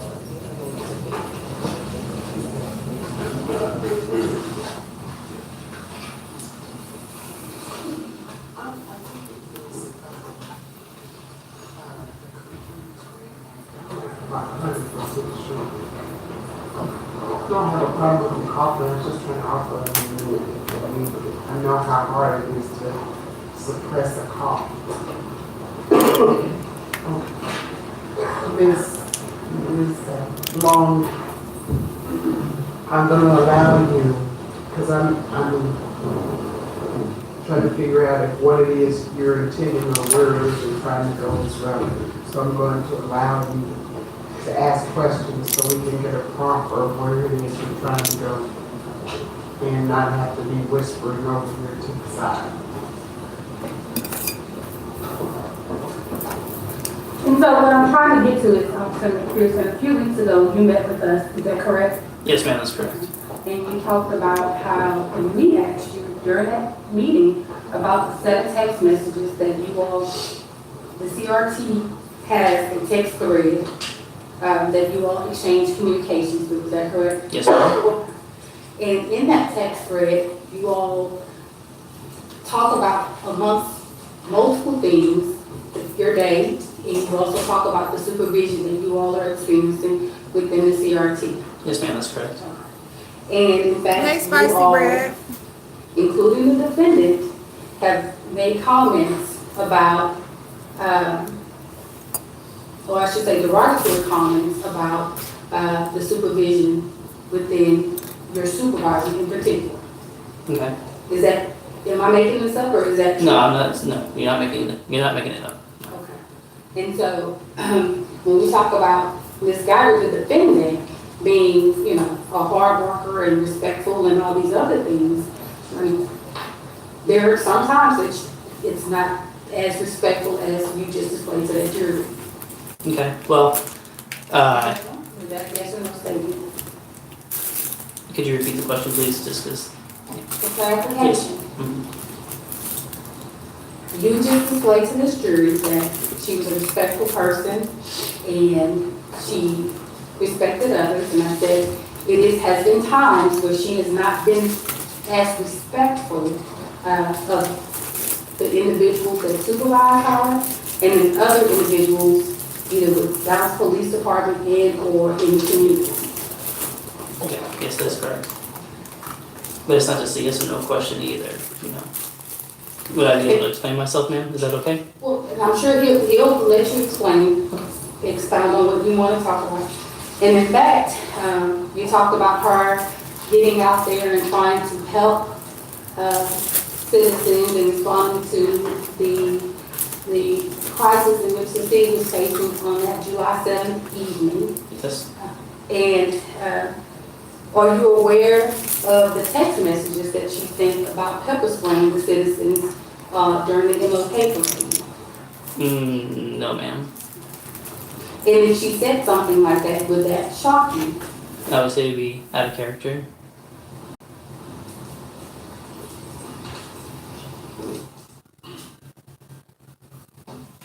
And would it also, has she ever mentioned to you, or are you aware that she's mentioned about the work ethic of different officers of different ethnicities? Did I put some tweezers? No, she hasn't. We have not had any conversations about that. Oh, there we go. And would it surprise you to know that she made a comment that I'm not racist, but we just work kind of different? It would sound out of character for her. That's the one question, and I would still pursue. Jason, or do you have any questions? Could I clarify a few things, Judge? Yes. So the prosecutor talked about these auditory, disrespectful, awful comments that were made about your supervisor. Do you remember, did someone call him in a text thread Tubby? Yes. Okay. Did anyone call that to him to his face? No, I don't believe so. Was there any indication, did anyone not follow the sergeant's orders because they made a comment that they called him Tubby on the text thread? No, sir. Alright, so that's the derogatory comment about the sergeant, correct? From my understanding, yes. Alright, and the other comments, you're not aware of those, you aren't part of those text conversations, correct? No, sir.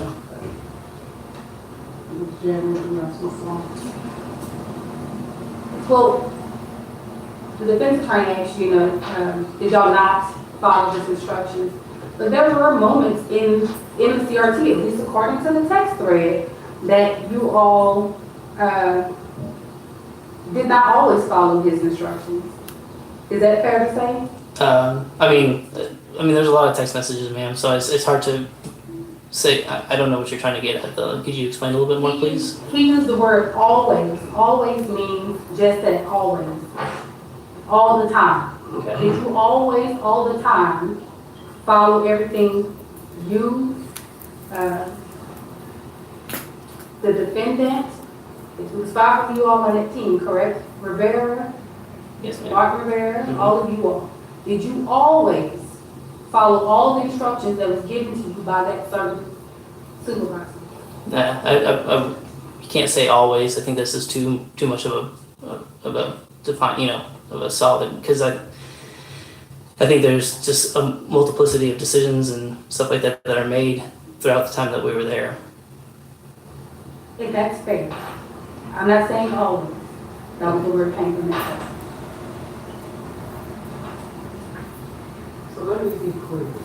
You want the jury to hear that in the CRT's text thread, which included all of the persons working on the team, with the exception of the supervisor, there were derogatory comments about the supervisor, specifically calling him Tubby, and derogatory comments about his supervision. Yes, Your Honor. And your objection is? Because it's not relevant to the issue at hand and the moral culpability of I'll sustain your objection. We won't go into her having referenced her supervisor as, well, I don't know if it was her or just the text thread, referencing the supervisor as Tubby or criticizing his supervisory style. Is there anything more that we need from Officer McPherson? And asking him about the questions about the text message from the MLK. Was he on that thread? I don't believe so. Yeah, it was not. You know, I think it's a question to ask about her character, because that's what you see we're talking about. And so you want to ask him if it was out of character for her to have described Pepper spraying the public when he just talked about her trying to save the public? Well, I think you all had those text threads in evidence. Yes, Your Honor. So in as much as he was not on the text thread, I will not allow you to ask him about that question. They're in evidence.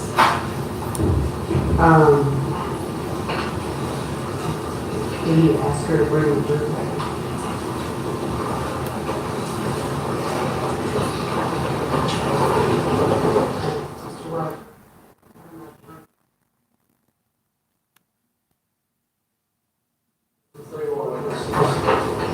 We're probably.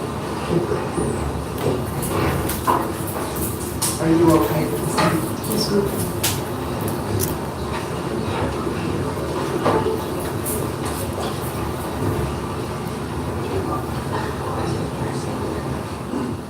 Yes, ma'am.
All right.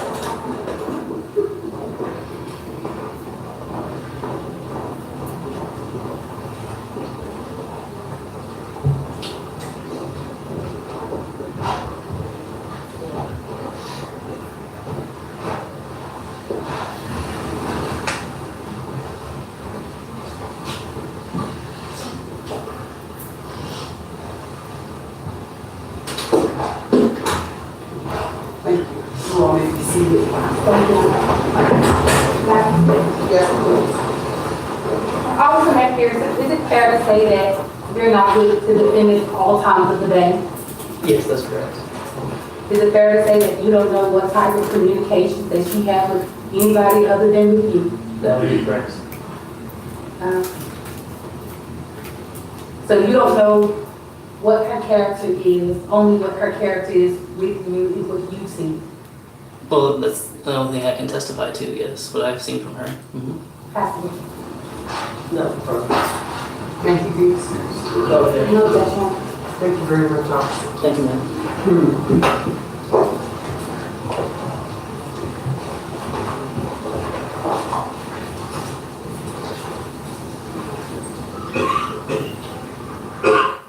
Yeah, the defense would call Maribel Chavez.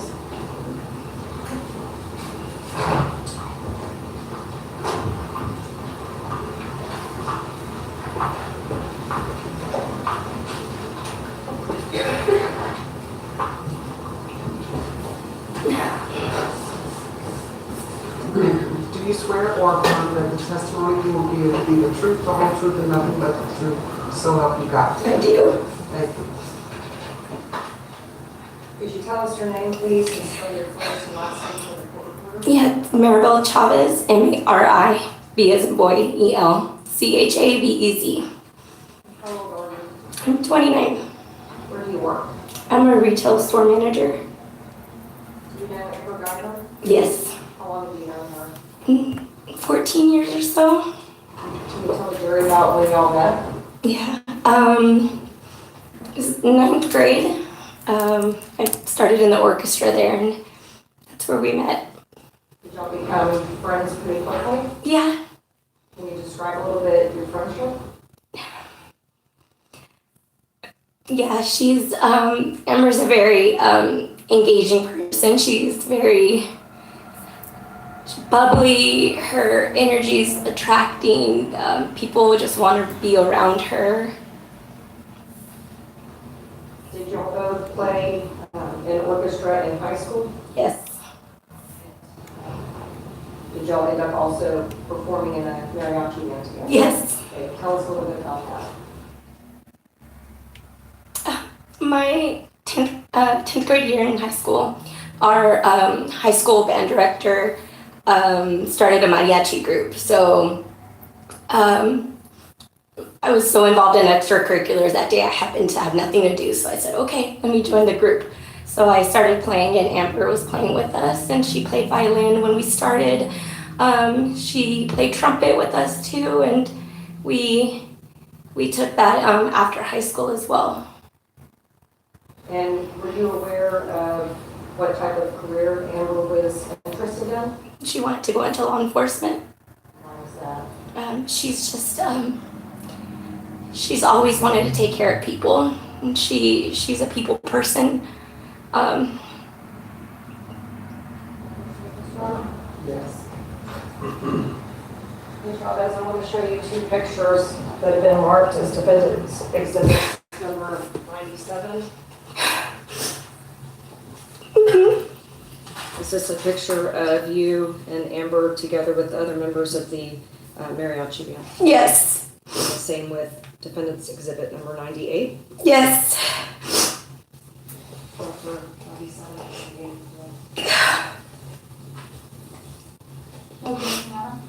Both admitted and then be published. Thank you, Judge. What kind of relationship did all of you that played in the mariachi band have? We were like sisters. Through high school, it was a really big group. When we graduated high school, we started our an all-female mariachi group. It was sisterhood. We were just really close. In this photo, And that's exhibit number 97. This is Amber here in the middle? Yes. And this is you up here on the right? Yes, ma'am.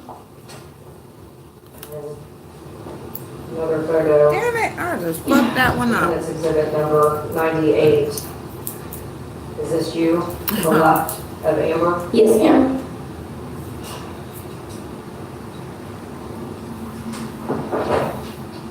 Ms. Chavez, what kind of person is Amber Guyger? You already asked her that. She's a protector. Anytime we've taken trips just to visit different cities, different states, she's always been the one to take care of us. She's very selfless. She's very caring. She just has a lot of love to Selfless, give. but she shoots somebody and then don't try to save their life.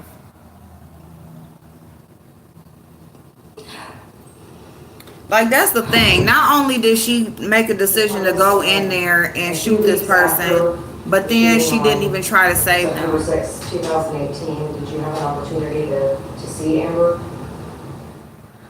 Yes. Can you explain what her demeanor was like? She was very, it's like if you shut her light off. She's a very extroverted person. She loves people. But when I did get a chance to see her, it wasn't her. And she would go into her moments where she'd kind of try to chip her up. And then she just kind of fall right back. Can you explain for the jury the remorse that you've seen from her? She's had immense remorse.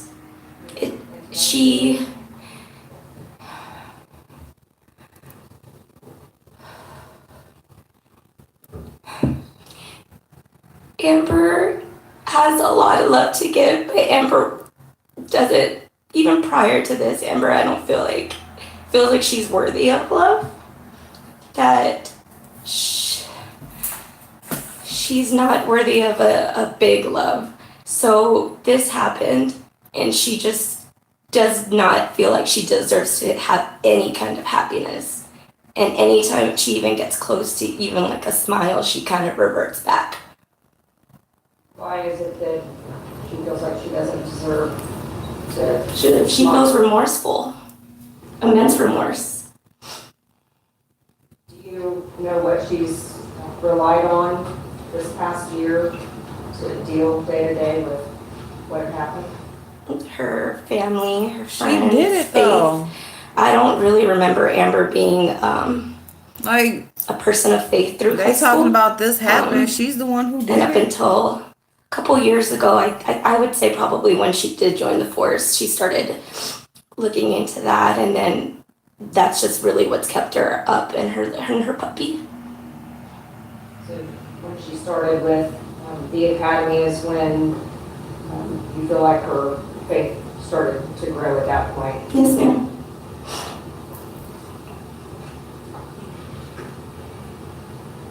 I'll pass the witness. No questions, Madam. Like, she could have just not went in that apartment. She could have just not shot that man. She could have just. Don't be making it seem like this happened to you. You the one did it.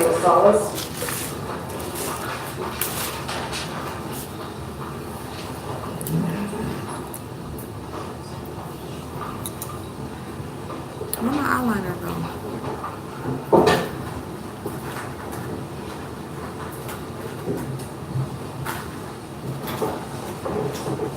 Ms. Salas, please raise your right hand and be sworn. Do you swear or affirm that the testimony you will give will be the truth, the whole truth, and nothing but the truth, so help you God? I do. Thank you. Could you tell us your name, please, and spell your last name for the court reporter? Brenda Salas, SALES. How old are you, Ms. Salas? 29. Can you tell the members of the jury how you know Amber Guyger? It's my best friend. How long have you known her?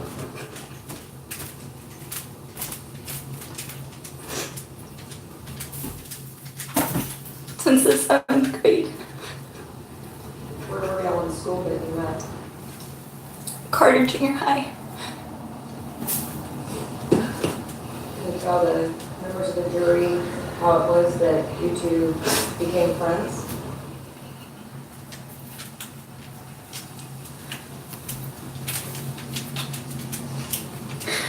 We met in orchestra, and I have in classes with Amber. I was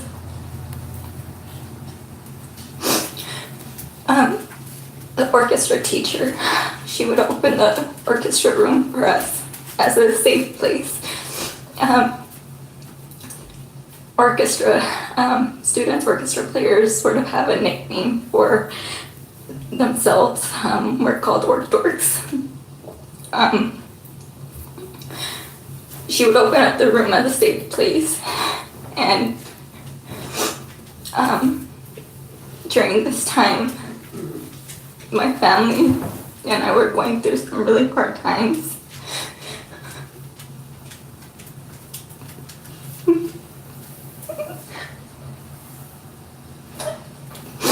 I felt like I was alone.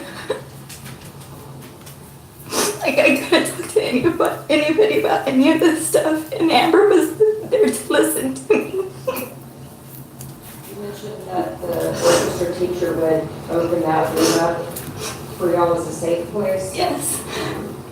Were you and Amber and some of the other kids somewhat bullied during that time? Yeah. Have you stayed close friends with Amber through high school and through college years and on?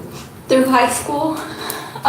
Again, didn't have any classes with her except for orchestra, and her and I were always usually in just around the same section. So her and I would, for the most part, or from time to time, share stands. So we would be together in there. Other than orchestra, I didn't have any other class or any other place where I would see her, but we still stayed in touch. After high school, I went to UTA and kind of lost contact with a lot of my friends. Amber and Maribel being two of them. I was just focused on my studies. Maribel and I saw her again and we sort of reconnected. We picked up right where we left off, and she would always surprise me and bring me Amber, and that to me was always the best gift that anyone could give me, because she just has this light about her. You mentioned that there was a period of time when you were really focused on your studies. What did you end up graduating with? My degree is in exercise science. And did you do undergraduate? I did undergrad, and then I got my master's from LSU in Shreveport. I think it was May of 2018. Was Amber there at your graduation? Yes.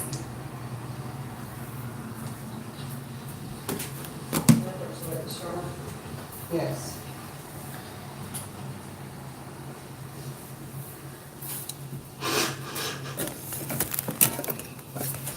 Let me show you what's been marked as defendant's exhibits number 99 and 100. You recognize these as photos of you and Amber and Maribel from junior high, and then also from later in life. Yes. It offers defendant's exhibits 99 and 100. No objection, Your Honor. We'll both admit it. Yes.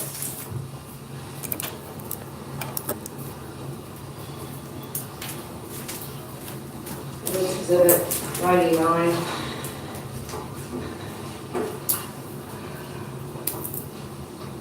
Let That's you on the right in the purple shirt? Yes. And Maribel in the middle? Yes. And then Amber on the left, is that right?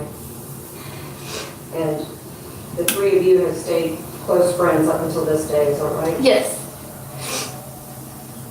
And that's exhibit 100.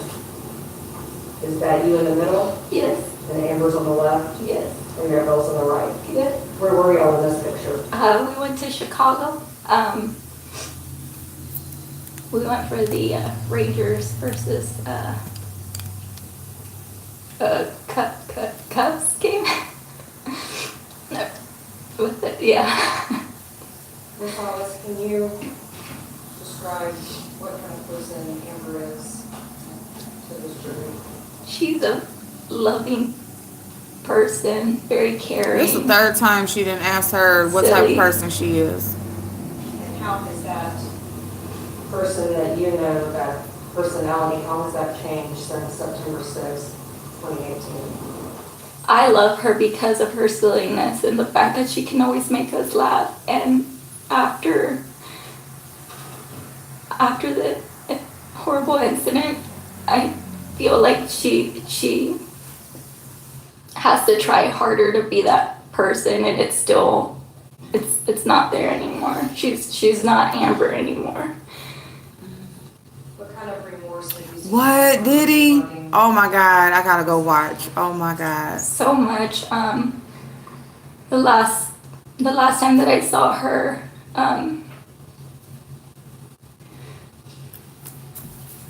she just told me that she just wanted to say sorry to his family.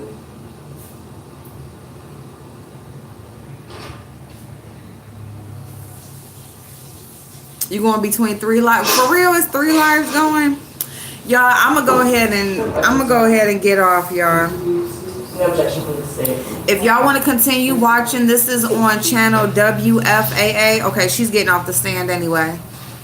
So I'm gonna go ahead and get off so I can get my clothes on. I gotta get dinner started and I gotta record that on the other channel. So I'm gonna go ahead and get off, y'all, and then I'm gonna catch up with what's going on before I go get my son, and I will see y'all later. You, James, in the trial. Okay, Karen, I'm gonna get off, and then Miss Gina was live too. Okay, thank you, y'all. I'm gonna go follow up on them, and then I gotta go start dinner, and I'll be back later. Well, I got a surprise today too, so I will be live, and I will see y'all then. It'll be around 4:30 or so. Okay, all right. The testimony you will give, excuse me, will be the truth, the whole truth, and nothing but